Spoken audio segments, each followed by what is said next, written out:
Past to present کے اس علمی سفر میں آپ سب کو خوش آمدید۔ خوش آمدید۔ آج ہم ایک ایسے سوال پر بات کرنے جا رہے ہیں جو شاید ہم سب کبھی نہ کبھی خود سے پوچھتے ہیں۔ سوال یہ ہے کہ دین کا اصل مقصد کیا ہے؟ جی، اور یہ بہت گہرا سوال ہے۔ کیا یہ صرف کچھ اصولوں اور ضابطوں کا مجموعہ ہے جن پر عمل کر کے ہم آخرت میں کامیابی کی امید رکھتے ہیں، یا اس کا کوئی بڑا منصوبہ ہے، کوئی ایسا منصوبہ جو یہیں اسی دنیا میں ہمیں ایک بہتر، ایک زیادہ باشعور اور اخلاقی انسان بنانے سے تعلق رکھتا ہے؟ اور اسی سوال کے جواب کی تلاش میں آج ہم مولانا وحید الدین خان کی کتاب دین انسانیت کا سہارا لیں گے۔ یہ کتاب اسی سوال کا ایک بہت ہی فکر انگیز جواب دیتی ہے۔ بالکل، تو آج کا ہمارا مقصد اسی جواب کو کھنگالنا ہے، اور اس سے پہلے کہ ہم شروع کریں دو باتیں واضح کرنا ضروری ہیں۔ پہلی یہ کہ مصنف نے اس کتاب میں کسی خاص مذہبی یا سیاسی تعصب کے بغیر خالصتاً غیر جانبداری سے انسانی اقدار، اخلاقیات اور سماجی حقیقتوں کا تجزیہ کیا ہے۔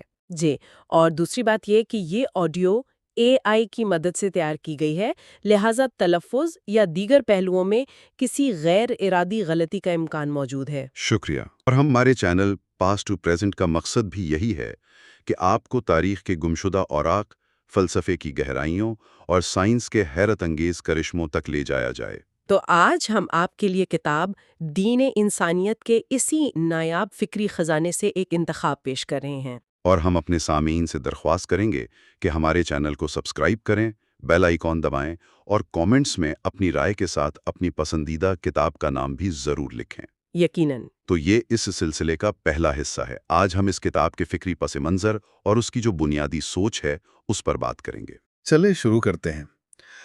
کتاب کا جو آغاز ہے وہ ایک بہت بڑے اور میں کہوں گی کہ ایک بہت بنیادی دعوے سے ہوتا ہے۔ جملہ ہے، اسلام دین انسانیت ہے۔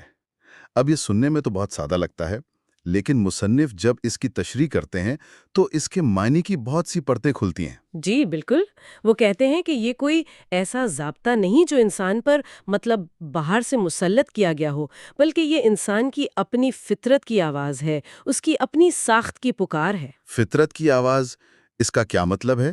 اسے تھوڑا اور واضح کریں۔ دیکھیں، اس کا مطلب یہ ہے کہ دین کا جو بنیادی مقصد ہے وہ انسان کو اس کی بہترین صلاحیتوں تک پہنچانا ہے۔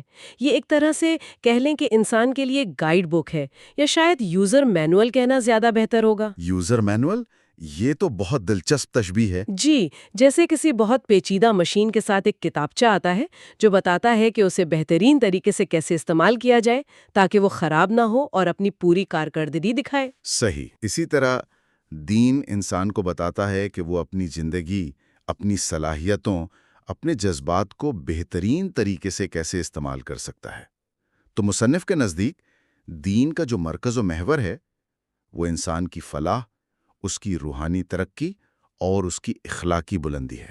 تو گویا دین کا مقصد صرف اصولوں کی ایک فہرست پر عمل کروانا نہیں، بلکہ انسان کی فطرت میں جو بہترین چھپا ہوا ہے اسے بیدار کرنا ہے، اسے سامنے لانا ہے۔ بالکل، اسے نکھارنا ہے۔ اور شاید اسی لیے مصنف اسے روایتی یا فقہی مطالعہ نہیں کہتے، بلکہ ایک فکری مطالعہ قرار دیتے ہیں۔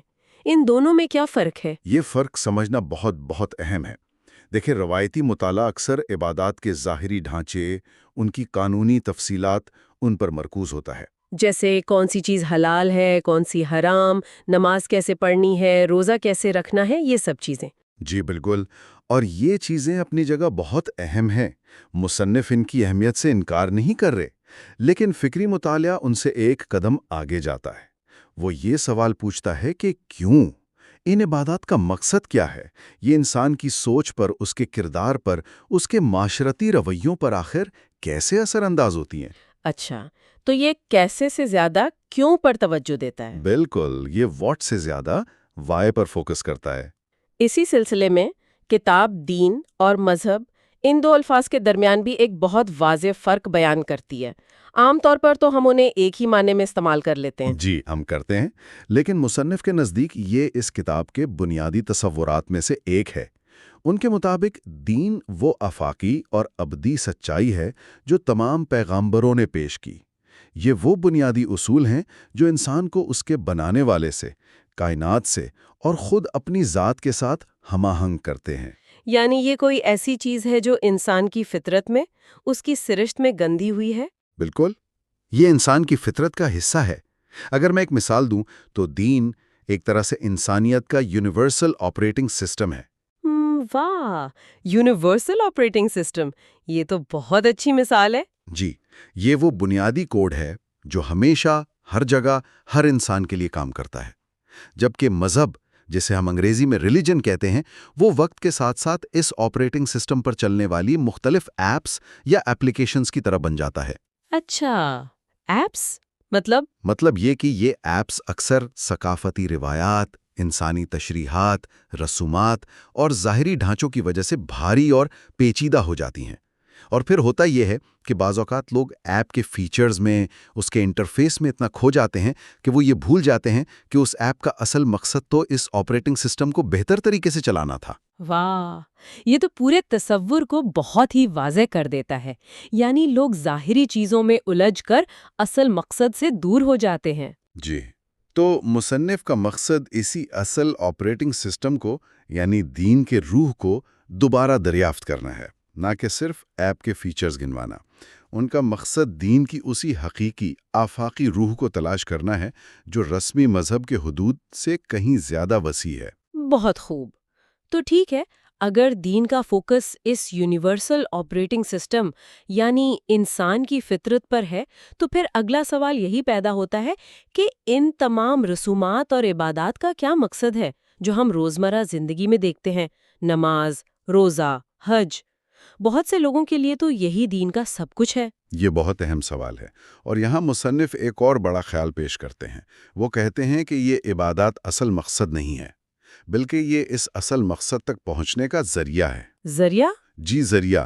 یہ روحانی اور اخلاقی تربیت کے اوزار ہیں، ٹولز ہیں۔ بالکل اسی طرح جیسے ایک جم میں ورزش کرنے کے لیے مشینیں ہوتی ہیں، مشینوں پر ورزش کرنا خود مقصد نہیں ہوتا۔ مقصد تو صحت مند جسم بنانا ہوتا ہے۔ بالکل، مقصد صحت اور مضبوطی ہے۔ مشینیں تو صرف اس مقصد کو حاصل کرنے کا ایک ذریعہ ہیں۔ اسی طرح عبادات بھی اوزار ہیں۔ تو پھر یہ کس چیز کے اوزار ہیں؟ یہ کیا بنانے یا کیا تعمیر کرنے کے لیے ہیں؟ یہ انسان کے اندر ایک گہری اخلاقی اور روحانی تبدیلی لانے کے اوزار ہیں۔ ان کا اصل تعلق انسان کے باطن سے ہے، اس کی نیت سے ہے، اس کی سوچ سے ہے، اور سب سے بڑھ کر اس کے کردار سے ہے۔ یعنی باطن، اندر کی دنیا؟ جی، مصنف اس بات پر بہت زور دیتے ہیں کہ اگر یہ عبادات انسان کے اخلاق میں، اس کے رویے میں، دوسروں کے ساتھ اس کے معاملات میں کوئی مثبت تبدیلی نہیں لا رہی، تو وہ صرف بے روح جسمانی مشقیں بن کر رہ جاتی ہیں۔ ان کی حیثیت ایک خالی خول جیسی ہے جس کے اندر روح موجود نہ ہو۔ اس کی کوئی عملی مثال ہو سکتی ہے؟ مطلب روزمرہ کی زندگی سے؟ یقیناً۔ فرض کریں ایک شخص 5 وقت کی نماز پڑھتا ہے۔ نماز میں وہ خدا کی عظمت کا اقرار کرتا ہے، عاجزی سیکھتا ہے، لیکن جیسے ہی وہ مسجد سے باہر نکلتا ہے، وہ اپنے سے کمتر حیثیت کے لوگوں کے ساتھ تکبر سے پیش آتا ہے۔ تو اس کا مطلب ہے کہ نماز کا جو سبق تھا وہ مسجد کی 4 دیواری کے اندر ہی رہ گیا؟ بالکل، وہ اس کے کردار کا حصہ نہیں بنا۔ یا ایک اور مثال لیں، ایک شخص روزہ رکھتا ہے۔ روزے کا ایک مقصد بھوک پیاس برداشت کر کے غریبوں کی تکلیف کا احساس کرنا ہے، لیکن اگر وہ افطاری پر 20 قسم کے پکوان سجا کر کھاتا ہے اور اپنے غریب پڑوسی کو نہیں پوچھتا، تو کیا اس نے روزے کی روح کو پایا؟ نہیں، بالکل نہیں۔ اس نے صرف بھوکا رہنا سیکھا، ہمدردی نہیں۔ یہی مصنف کا نقطہ ہے۔ کتاب میں یہ خیال بہت واضح کیا گیا ہے کہ دین ظاہری شکل و صورت یا حلیے سے زیادہ انسان کی اندرونی پاکیزگی، سچائی اور خلوص کو اہمیت دیتا ہے۔ اگر عبادت نے آپ کے کردار پر وہ اثر نہیں ڈالا جو اس کا حقیقی مقصد تھا، تو کہیں نہ کہیں کوئی بنیادی غلطی ہوئی ہے۔ تو پھر یہ کہا جا سکتا ہے کہ ان تمام عبادات کا جو اصل ہدف ہے وہ انسان کے اخلاقی وجود کی تعمیر ہے۔ یہ اخلاقی وجود کی اصطلاح تھوڑی بھاری لگتی ہے۔ کیا یہ صرف اچھا انسان بننے کا دوسرا نام ہے؟ یہ اس سے کچھ زیادہ گہرا ہے۔ اچھا انسان ایک بہت عمومی بات ہے۔ اخلاقی وجود کا مطلب ہے ایک ایسا کردار جو اخلاقی اصولوں پر مضبوطی سے قائم ہو، خاص طور پر تب جب کوئی نہ دیکھ رہا ہو۔ اچھا، جب کوئی نہ دیکھ رہا ہو، یعنی پرائیویٹ میں آپ کا کردار کیسا ہے؟ جی، جب آپ اکیلے ہوں، جب آپ کو موقع ملے کہ آپ بے ایمانی کر سکتے ہیں اور پکڑے بھی نہیں جائیں گے، تب آپ کیا کرتے ہیں؟ کیا آپ دکاندار کی طرف سے غلطی سے ملے ہوئے اضافی پیسے واپس کرتے ہیں؟ کیا آپ کسی کی غیر موجودگی میں اس کی برائی کرنے سے رک جاتے ہیں؟ صحیح۔ اصل امتحان تو وہیں ہوتا ہے۔ کتاب کے مطابق ایمان کا حقیقی امتحان انسان کے اخلاق سے ہوتا ہے۔ سچائی، امانت، انصاف، رحم دلی اور دوسروں کے حقوق کا خیال رکھنا، یہ وہ اقدار ہیں جو دین کی اصل روح ہیں۔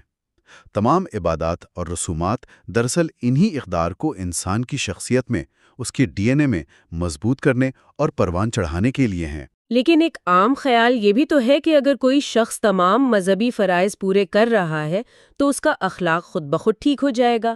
ایسا لگتا ہے کہ مصنف اس سوچ کو چیلنج کر رہے ہیں۔ وہ اسے چیلنج بھی کر رہے ہیں اور اس کی اصلاح بھی کر رہے ہیں۔ وہ یہ نہیں کہہ رہے کہ فرائض اہم نہیں ہیں، وہ کہہ رہے ہیں کہ ہم ان فرائض کا اصل مقصد بھول گئے ہیں۔ فرائض ایک بیج کی طرح ہیں، اگر آپ بیج بوئیں گے لیکن اسے صحیح مٹی، پانی اور روشنی نہیں دیں گے تو اس سے پودا نہیں نکلے گا، وہ بیج ضائع ہو جائے گا۔ بالکل۔ اسی طرح اگر عبادات کو صحیح نیت اور شعور کے ساتھ ادا نہ کیا جائے، مطلب صرف رسم کے طور پر کیا جائے، تو ان سے اخلاقی کردار کا پھل نہیں نکلتا۔ مصنف کے نزدیک اخلاقیات دین سے الگ کوئی چیز نہیں ہے، بلکہ دین کا لازمی اور فطری نتیجہ ہے۔ اگر نتیجہ ظاہر نہیں ہو رہا تو اس کا مطلب ہے کہ دین کو صحیح طرح سمجھا یا اپنایا ہی نہیں گیا۔ یعنی یہ ایک کاز اینڈ ایفیکٹ کا رشتہ ہے، دین کاز ہے اور اخلاق اس کا ایفیکٹ۔ کیا خوب کہا آپ نے، بالکل یہی بات ہے۔ اگر ایفیکٹ نظر نہیں آ رہا تو ہمیں کاز کو دوبارہ دیکھنا پڑے گا۔ یہ اخلاقی وجود کی بات ہمیں کتاب کے اگلے اہم موضوع کی طرف لاتی ہے، اور وہ ہے ایمان اور اخلاق کا گہرا تعلق۔ ایسا لگتا ہے کہ مصنف کے نزدیک ان دونوں کو الگ کیا ہی نہیں جا سکتا، یہ ایک ہی سکے کے دو رخ ہیں۔ بالکل، اور یہی کتاب کا مرکزی نقطہ ہے۔ مصنف یہ واضح کرتے ہیں کہ ایمان کا براہ راست اور فوری نتیجہ اعلیٰ اخلاق کی صورت میں ظاہر ہونا چاہیے۔ ان کے نزدیک ایمان صرف زبان سے چند الفاظ کا اقرار کر لینے کا نام نہیں، تو پھر کیا ہے؟ یہ ایک ایسی گہری اندرونی کیفیت ہے، ایک ایسا شعور ہے، ایک پرسیپشن کی تبدیلی ہے جو انسان کے پورے وجود کو، اس کی سوچ کو، اس کے جذبات کو اور اس کے اعمال کو بدل دیتی ہے۔ یہ آپ کے آپریٹنگ سسٹم کو ری بوٹ کر دیتی ہے یا اپ گریڈ کر دیتی ہے۔ یہ تبدیلی کس قسم کی ہوتی ہے؟ مطلب عملی زندگی میں یہ کیسے نظر آتی ہے؟ ایک شخص جو اس کیفیت سے گزرتا ہے اس میں کیا فرق آتا ہے؟ خود غرضی، تنگ نظری اور مادہ پرستی کے چھوٹے سے دائرے سے نکل جاتا ہے۔ یعنی میں اور میرا سے آگے سوچنے لگتا ہے۔ جی، وہ میں سے نکل کر ہم کی طرف آتا ہے۔ وہ خدا اور اس کی تمام مخلوق کے لیے جینے کا شعور حاصل کرتا ہے۔ اس کی زندگی کی ترجیحات بدل جاتی ہیں۔ اس کی زندگی کا مقصد صرف اپنی ذات کی تسکین، اپنا گھر، اپنی گاڑی، اپنا بینک بیلنس نہیں رہتا، بلکہ وہ ایک بڑے مقصد سے جڑ جاتا ہے۔ اور اس بڑے مقصد سے جڑنے کا نتیجہ کیا ہوتا ہے؟ اس کا نتیجہ یہ ہوتا ہے کہ اس کے اندر ذمہ داری کا احساس پیدا ہوتا ہے۔ اسے یہ احساس ہوتا ہے کہ وہ اس کائنات میں اکیلا نہیں ہے، بلکہ ایک بڑے نظام کا حصہ ہے۔ اس کے کچھ حقوق ہیں تو اس پر کچھ فرائض بھی ہیں، معاشرے کے لیے، دوسرے انسانوں کے لیے، یہاں تک کہ جانوروں اور ماحول کے لیے بھی۔ تو کیا ہم یہ کہہ سکتے ہیں کہ دین کا جو مرکزی منصوبہ ہے وہ انسان کی کردار سازی یعنی کیریکٹر بلڈنگ ہے؟ بلا شبہ، کتاب کے مطابق دین کا سب سے بڑا منصوبہ ہی انسان کی کردار سازی ہے۔ یہ انسان کو ایک ذمہ دار، بامقصد اور مثبت سوچ رکھنے والا فرد بنانا چاہتا ہے۔ مثبت سوچ؟ جی، مثبت سوچ۔ یہ انسان کو منفی جذبات سے پاک کرتا ہے۔ حسد، نفرت، تکبر، لالچ، غصہ، ان تمام تباہ کن جذبات سے نکال کر ان کی جگہ محبت، عاجزی، شکر، صبر اور معافی جیسی اعلیٰ صفات پیدا کرنا چاہتا ہے۔ یہ تو ایک طرح کی روحانی کیمیا گری یعنی اسپرچول الکیمی لگتی ہے۔ بہترین اصطلاح استعمال کی آپ نے۔ یہ واقعی ایک روحانی کیمیا گری ہے، جس میں انسان کے منفی اور خام جذبات کو مثبت اور تعمیری اوصاف میں تبدیل کیا جاتا ہے۔ اور میں اندازہ لگا سکتی ہوں کہ اس کردار سازی کا اثر صرف فرد کی اپنی ذات تک محدود نہیں رہتا ہوگا، اس کا اثر تو پورے معاشرے پر پڑتا ہوگا۔ یقیناً، یہی اس تصور کی خوبصورتی ہے۔ مصنف کے مطابق جب افراد کی اخلاقی اور روحانی تربیت ہوتی ہے تو ایک بہتر، ایک پرامن اور ایک فلاحی معاشرہ خود بخود تشکیل پاتا ہے۔ آپ کو باہر سے قانون نافذ کرنے کی اتنی ضرورت نہیں پڑتی جب لوگوں کے اندر کا قانون یعنی ضمیر بیدار ہو۔ یعنی معاشرہ افراد سے ہی بنتا ہے۔ اگر فرد ٹھیک ہو جائے تو معاشرہ خود بخود ٹھیک ہو جائے گا۔ جی، دین کا مقصد صرف انفرادی نجات نہیں ہے، بلکہ ایک ایسے معاشرے کا قیام بھی ہے جہاں انصاف ہو، رحم دلی ہو اور ہر انسان کے حقوق محفوظ ہوں، چاہے اس کا مذہب، رنگ، نسل یا زبان کچھ بھی ہو۔ ایمان کا اخلاقی مقصد فرد کو معاشرے کا ایک مفید، ایک کارآمد اور ایک مثبت حصہ بنانا ہے۔ تو آج کی گفتگو کا اگر ہم خلاصہ کریں تو ہم نے یہ سمجھا کہ مولانا وحید الدین خان کی کتاب دین انسانیت کے مطابق دین کا اصل فوکس، اس کا مرکز انسان کی اخلاقی اور روحانی فلاح ہے۔ جی، اور یہ ایک قسم کا یوزر مینول ہے جو انسان کو اس کی بہترین حالت، اس کے اپ گریڈڈ ورژن میں لانے کے لیے ڈیزائن کیا گیا ہے۔ اور ہم نے یہ بھی جانا کہ دین صرف چند ظاہری رسومات کا نام نہیں، بلکہ یہ رسومات اس روحانی اور اخلاقی کردار کو بنانے کے لیے اوزار ہیں۔ اصل روح تو اخلاقیات اور باطن کی پاکیزگی میں پوشیدہ ہے۔ بالکل، اگر اوزار استعمال ہو رہے ہیں اور نتیجہ نہیں نکل رہا تو ہمیں اوزار استعمال کرنے کا طریقہ بدلنا ہوگا۔ اور آخر میں ہم نے یہ سمجھا کہ ایمان کا حتمی مقصد ایک ایسا بلند پایا اخلاقی وجود تشکیل دینا ہے جو نہ صرف فرد کی اپنی ذات کے لیے بلکہ پورے معاشرے کے لیے خیر اور بھلائی کا باعث بنے۔ جی، یعنی یہ دین کو ایک جامد عقیدے کے بجائے ایک متحرک اور زندگی بدل دینے والی قوت کے طور پر پیش کرتا ہے۔ یہ واقعی ایک بہت گہری اور سوچنے پر مجبور کرنے والی گفتگو تھی۔ یہ تو صرف بنیاد ہے، ابھی تو بہت کچھ باقی ہے۔ جی، یہ تو صرف تمہید تھی۔ اگلے حصے میں ہم دین انسانیت کے اخلاقی ڈھانچے، ان انسانی اقدار اور ان اصولوں پر مزید گہرائی میں بات کریں گے جن پر عمل کر کے ایک فرد اور معاشرہ حقیقی معنوں میں ترقی کر سکتا ہے۔ میں اس کا منتظر رہوں گا۔ ہمارے ساتھ رہنے کا بہت شکریہ، اور جانے سے پہلے ہم اپنے سامعین کے لیے ایک سوال چھوڑے جاتے ہیں۔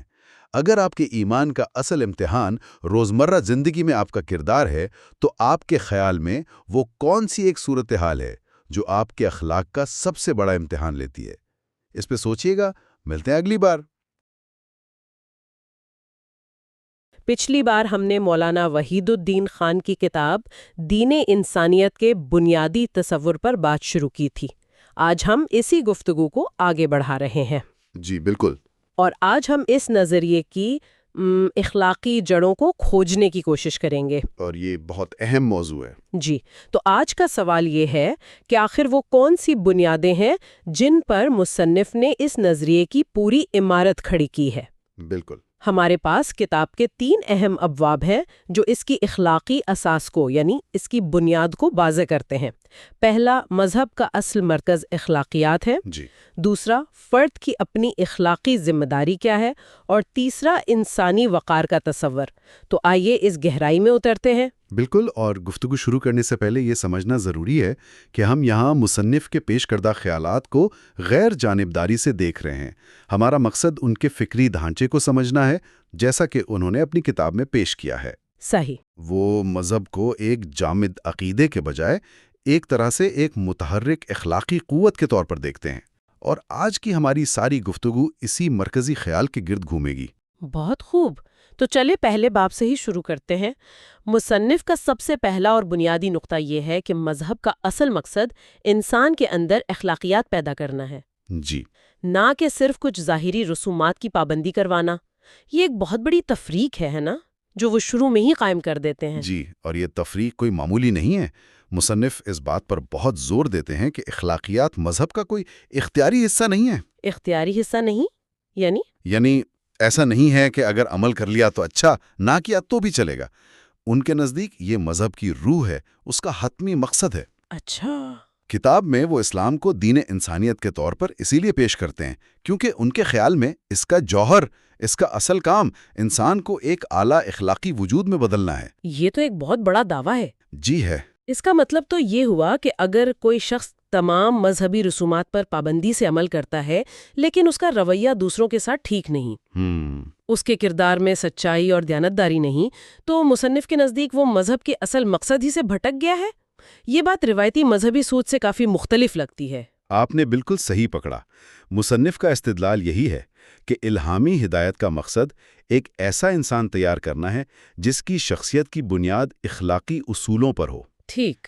کتاب میں تکوین کردار اور تشکیل کردار جیسی اصطلاحات بار بار استعمال ہوئی ہیں۔ کردار کی تشکیل۔ جی، ان کا ماننا ہے کہ مذہب کی کامیابی کا پیمانہ یہ نہیں کہ کون کتنی عبادت کرتا ہے، بلکہ یہ ہے کہ اس عبادت نے اس کے کردار کو کتنا بدلا ہے۔ باطنی پاکیزگی اور اخلاقی مضبوطی ہی اصل امتحان ہے۔ یعنی مذہب کا اصل میدان انسان کا باطن ہے، اس کا کردار ہے۔ بالکل۔ تو یہ تشکیل کردار کا عمل ہوتا کیسے ہے؟ کیا مصنف اس پر کوئی روشنی ڈالتے ہیں؟ ہاں، وہ بتاتے ہیں کہ یہ ایک مسلسل جد و جہد ہے۔ یہ کوئی ایسی چیز نہیں جو ایک دن میں حاصل ہو جائے۔ ان کے مطابق مذہب انسان کو ایک اخلاقی قطب نما، ایک مورل کمپس فراہم کرتا ہے۔ ایک مورل کمپس؟ جی، ہر روز ہر معاملے میں انسان کے سامنے دو راستے ہوتے ہیں، ایک نفسانی خواہش کا، دوسرا اصول کا۔ مذہب اسے اصول کا راستہ منتخب کرنے کی ترغیب دیتا ہے۔ اچھا، اور بار بار اصول کا راستہ اختیار کرنے سے ہی کردار بنتا اور مضبوط ہوتا ہے۔ اچھا، تو پہلا اصول یہ ہوا کہ مذہب کی بنیاد اخلاق ہے۔ جی، لیکن یہاں یہ سوال پیدا ہوتا ہے کہ اس اخلاقیات کا بوجھ کس پر ہے؟ کیا یہ معاشرے کی اجتماعی ذمہ داری ہے یا ہر فرد کی ذاتی جنگ؟ بہت خوب۔ یہ نقطہ ہمیں کتاب کے دوسرے حصے کی طرف لے جاتا ہے، جو فرد کی ذمہ داری پر بات کرتا ہے۔ بہت خوبصورت منتقلی ہے۔ مصنف اس معاملے میں بالکل واضح ہیں۔ وہ کہتے ہیں کہ اخلاقی ذمہ داری مکمل طور پر انفرادی ہے۔ مکمل طور پر؟ جی، مکمل طور پر۔ وہ اسے انفرادی احتساب کا نام دیتے ہیں۔ اس کا بوجھ نہ کوئی خاندان اٹھا سکتا ہے، نہ کوئی قوم، نہ کوئی مذہبی پیشوا۔ یہ ہر انسان کا ذاتی معاملہ ہے۔ اچھا، اس تصور کو سمجھنے کے لیے انہوں نے 3 ستون بیان کیے ہیں۔ وہ 3 ستون کون سے ہیں؟ آئیے ان پر ایک ایک کر کے بات کرتے ہیں۔ پہلا اور سب سے اہم ستون ہے انفرادی جواب دہی۔ انفرادی جواب دہی یعنی ہر شخص اپنے اعمال کا خود ذمہ دار ہے۔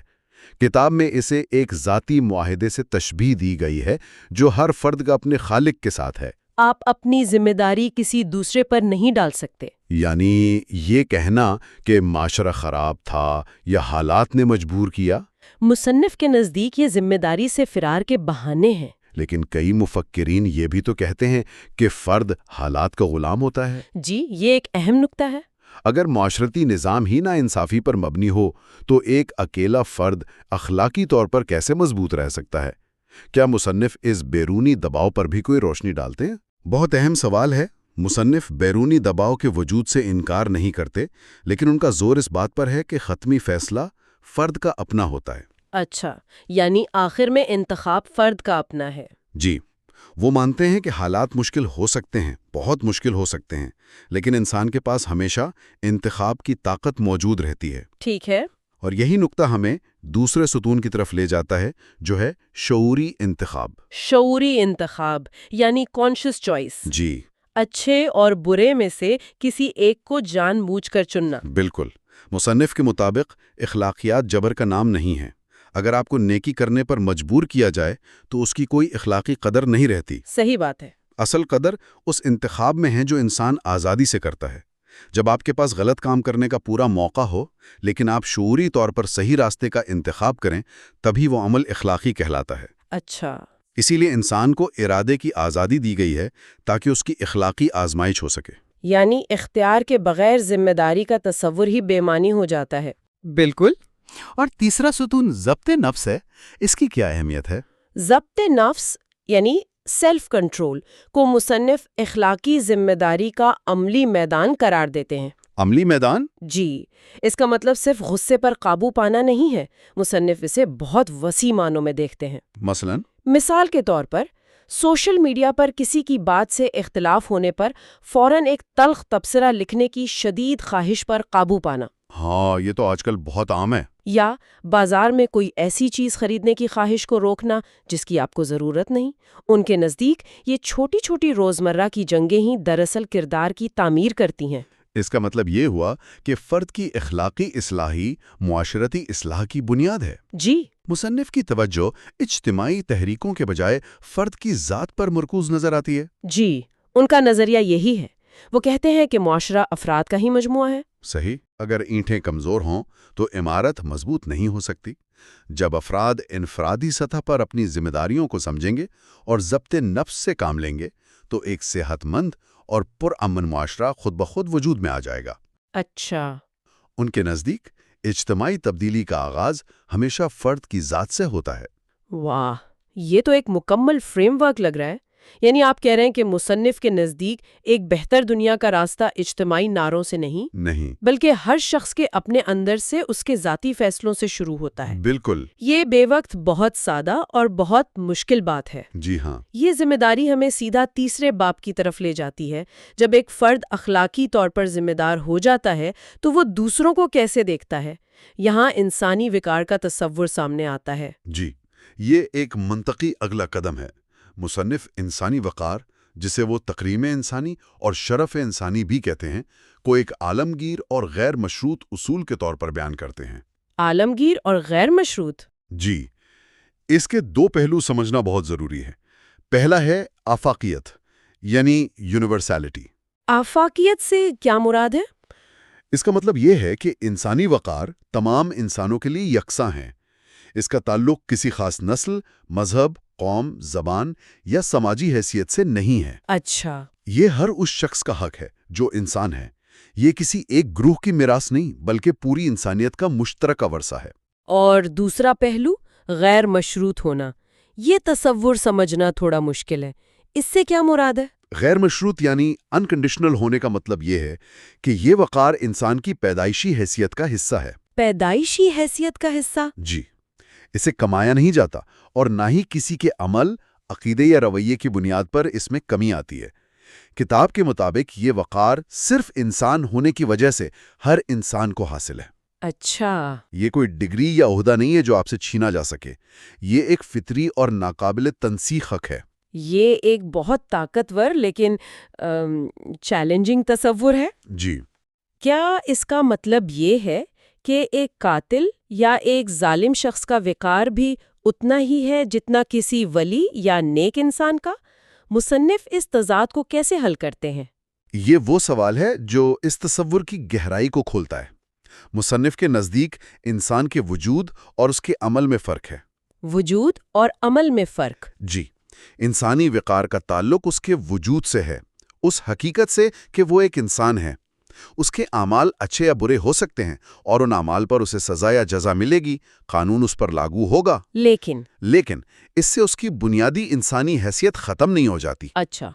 ایک مجرم کو قانون کے مطابق سزا دی جائے گی، لیکن اسے تشدد کا نشانہ بنانا، اس کی تذلیل کرنا یا اس کے بنیادی انسانی حقوق پامال کرنا اس کے غیر مشروط وقار کی خلاف ورزی ہوگی۔ اچھا، تو وقار کا تعلق اس کی انسانیت سے ہے، اس کے کردار سے نہیں۔ بالکل۔ کردار پرکھا جائے گا لیکن انسانیت کا احترام ہر حال میں لازم رہے گا۔ یہ بہت اہم نقطہ ہے۔ جی، بہت اہم۔ تو اس آفاقی اور غیر مشروط وقار کا ہماری روزمرہ زندگی میں عملی تقاضا کیا ہے؟ اس کا عملی تقاضا یہ ہے کہ ہر انسان کے ساتھ انصاف، احترام اور ہمدردی کا سلوک کیا جائے۔ ٹھیک۔ کتاب میں اس بات پر زور دیا گیا ہے کہ انسانی وقار کا احترام محض ایک سماجی رویہ نہیں بلکہ ایک بنیادی اخلاقی سچائی اور ذمہ داری ہے۔ جب ہم کسی دوسرے انسان کا احترام کرتے ہیں، چاہے ہم اس سے کتنا ہی اختلاف کیوں نہ رکھتے ہوں، تو دراصل ہم اسی آفاقی اصول کو تسلیم کر رہے ہوتے ہیں۔ اس کا مطلب تو یہ ہوا کہ کسی کے ساتھ امتیازی سلوک کرنا، چاہے وہ رنگ، نسل، عقیدے یا سماجی رتبے کی بنیاد پر ہو، وہ اس بنیادی اخلاقی اصول کی سنگین خلاف ورزی ہے۔ بالکل۔ مصنف کے نقطہ نظر سے کسی بھی انسان کو کمتر سمجھنا دین انسانیت کی روح کے منافی ہے۔ ہر فرد احترام کا مستحق ہے کیونکہ وہ انسان ہے۔ اچھا۔ یہی وہ مرکزی نقطہ ہے جو تمام انسانی تعلقات، چاہے وہ ذاتی ہوں یا اجتماعی، کی بنیاد بننا چاہیے۔ اس کے بغیر ایک پرامن معاشرہ قائم نہیں ہو سکتا۔ باقی اساسات کو سمجھنے کی کوشش کی۔ پہلا، مذہب کا اصل جوہر ظاہری رسومات نہیں بلکہ اخلاقیات ہے اور کردار کی تعمیر اس کا مرکزی ہدف ہے۔ جی۔ دوسرا، یہ اخلاقی ذمہ داری خالصتاً انفرادی ہے۔ اس کی بنیاد ذاتی جواب دہی، آزادانہ اور شعوری انتخاب اور ضبط نفس پر ہے۔ اور یہیں سے معاشرتی اصلاح کا راستہ بھی نکلتا ہے نا؟ بالکل، جو فرد کی اپنی ذات سے شروع ہوتا ہے۔ اور تیسرا انسانی وقار کا عالمگیر اور غیر مشروط اصول ہے۔ یہ تمام انسانوں کو بلا تفریق حاصل ہے اور اس کا احترام کرنا، چاہے سامنے والا کوئی بھی ہو، ایک بنیادی اخلاقی فریضہ ہے۔ اور ان تینوں اصولوں کو اگر جوڑ کر دیکھیں تو خلاصہ یہ ہے کہ دین انسانیت کا مرکزی نقطہ ایک ایسا انسان تیار کرنا ہے جو اخلاقی طور پر مضبوط ہو، اپنی ذمہ داری قبول کرنے والا ہو اور تمام انسانوں کو ان کی انسانیت کی بنیاد پر عزت اور وقار دینے والا ہو۔ صحیح۔ مصنف کے مطابق یہی وہ بنیاد ہے جس پر اس نظریے کی پوری عمارت کھڑی ہے۔ اپنی اگلی نشست میں ہم اسی سلسلے کو مزید آگے بڑھائیں گے اور دیکھیں گے کہ ان اخلاقی بنیادوں پر مصنف امن، عدم تشدد اور معاشرتی بقائے باہمی کے اصولوں کی عمارت کیسے تعمیر کرتے ہیں۔ پچھلی بار ہم نے انسانیت کو ایک مشترکہ قدر کے طور پر سمجھنے پر بات کی تھی، اور آج ہم اسی بنیاد پر آگے بڑھیں گے۔ بالکل، آج ہمارے سامنے جو ذرائع ہیں وہ امن، عدم تشدد اور تنازعات کے حل پر بات کرتے ہیں، لیکن ایک ایسے زاویے سے جو شاید عام سوچ سے تھوڑا مختلف ہے۔ جی، اور سب سے پہلا اور بنیادی خیال جو یہ متن پیش کرتا ہے وہ امن کے تصور کے بارے میں ہی ہے۔ اچھا، وہ کیا ہے؟ کیونکہ عام طور پر تو امن کا مطلب یہی لیا جاتا ہے کہ بس جنگ نہ ہو رہی ہو، لڑائی نہ ہو۔ بالکل، اور یہ متن اسی سوچ کو چیلنج کرتا ہے۔ وہ کہتا ہے کہ امن صرف تصادم کی عدم موجودگی کا نام نہیں ہے، یہ تو ایک نیگیٹو تعریف ہوئی کہ کیا چیز نہیں ہے۔ صحیح۔ متن کے مطابق حقیقی امن ایک پازیٹیو، ایک فعال اخلاقی کیفیت ہے۔ یہ کوئی خالی پن نہیں بلکہ ایک بھرپور کیفیت ہے۔ یہ بہت دلچسپ ہے، مطلب ایک فعال اخلاقی انتخاب۔ اس کی تھوڑی وضاحت کریں گی؟ دیکھیں، اس کا مطلب ہے کہ امن خود بخود قائم نہیں ہو جاتا، اسے شعوری طور پر محنت سے اور مسلسل کوشش سے قائم کرنا پڑتا ہے۔ یہ ایک ایسا فیصلہ ہے جو افراد اور معاشرے ہر روز کرتے ہیں۔ تو یہ ایک پروجیکٹ کی طرح ہے، کوئی حادثہ نہیں۔ لیکن سوال یہ ہے کہ یہ متن اس پر اتنا زور کیوں دیتا ہے؟ امن اتنا ضروری کیوں ہے؟ اس کی وجہ جو متن بتاتا ہے وہ انسان کی اپنی ذات میں، اس کی فطرت میں پوشیدہ ہے۔ فطرت؟ جی، متن میں فطرت کا لفظ استعمال ہوا ہے۔ اس سے مراد ہے انسان کی وہ بنیادی، اصلی اور پاکیزہ حالت جس پر اسے پیدا کیا گیا، اس کی صلاحیتیں، اس کی تخلیقی قوت، اس کی سوچنے سمجھنے کی اہلیت۔ اچھا۔ اور متن یہ کہتا ہے کہ اس فطرت کو پھلنے پھولنے اور پروان چڑھنے کے لیے پرامن ماحول بالکل ویسے ہی ضروری ہے جیسے ایک پودے کو بڑھنے کے لیے دھوپ، ہوا اور پانی کی ضرورت ہوتی ہے۔ وہ پوری طرح سے ابھر نہیں پاتی؟ وہ دب جاتی ہیں، مرجھا جاتی ہیں۔ جب ہر وقت اپنے بقا کی فکر لگی ہو، جب ہر طرف غیر یقینی اور خطرہ ہو، تو کوئی شخص اعلیٰ فکری یا روحانی کام کیسے کر سکتا ہے؟ تخلیقی سوچ تو سکون مانگتی ہے۔ یہ بہت گہرا نکتہ ہے، یعنی امن صرف ایک سیاسی یا سماجی ضرورت ہی نہیں بلکہ ایک بنیادی نفسیاتی اور روحانی ضرورت بھی ہے۔ بالکل، یہ انسانی ترقی کی بنیاد ہے، اسی لیے پہلا باب اسی پر ہے کہ امن انسانی ترقی کی بنیاد ہے۔ لیکن عملی زندگی میں تو ہم دیکھتے ہیں کہ لوگ تصادم سے بچنے کو یا جوابی کارروائی نہ کرنے کو اکثر کمزوری سمجھتے ہیں، بزدلی سے تعبیر کرتے ہیں۔ اور یہ متن اسی عام فہم کو رد کرتا ہے۔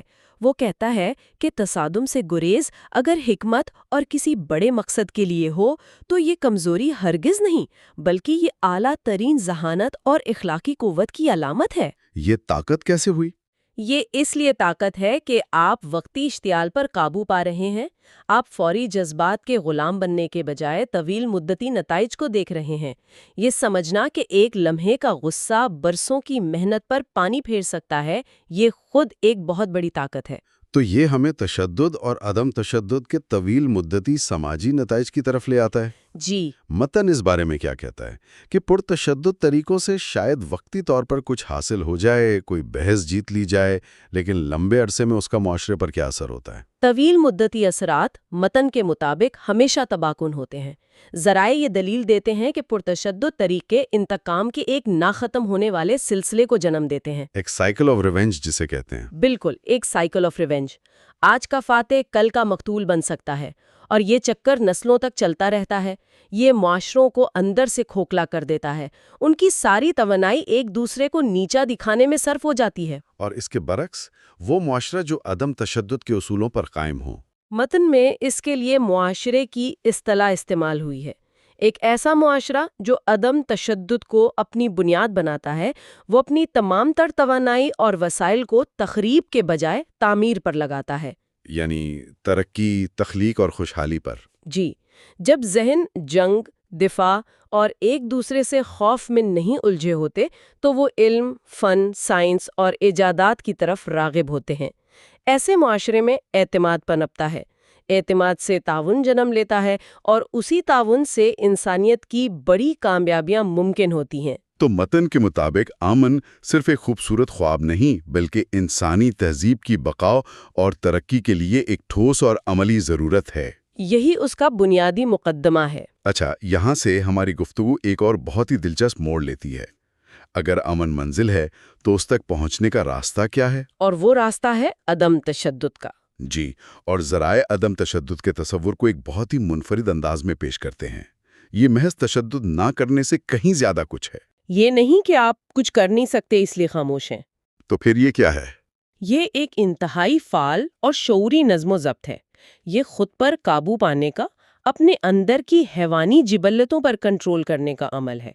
متن اسے کمزوری نہیں بلکہ بے پناہ داخلی قوت کا مظاہرہ قرار دیتا ہے۔ لیکن یہ بات سمجھنا اب بھی تھوڑا مشکل ہے۔ جب کوئی آپ کو اشتعال دلائے، آپ کی توہین کرے، تو جواب نہ دینا کمزوری ہی تو لگتا ہے۔ یہ طاقت کیسے ہوئی؟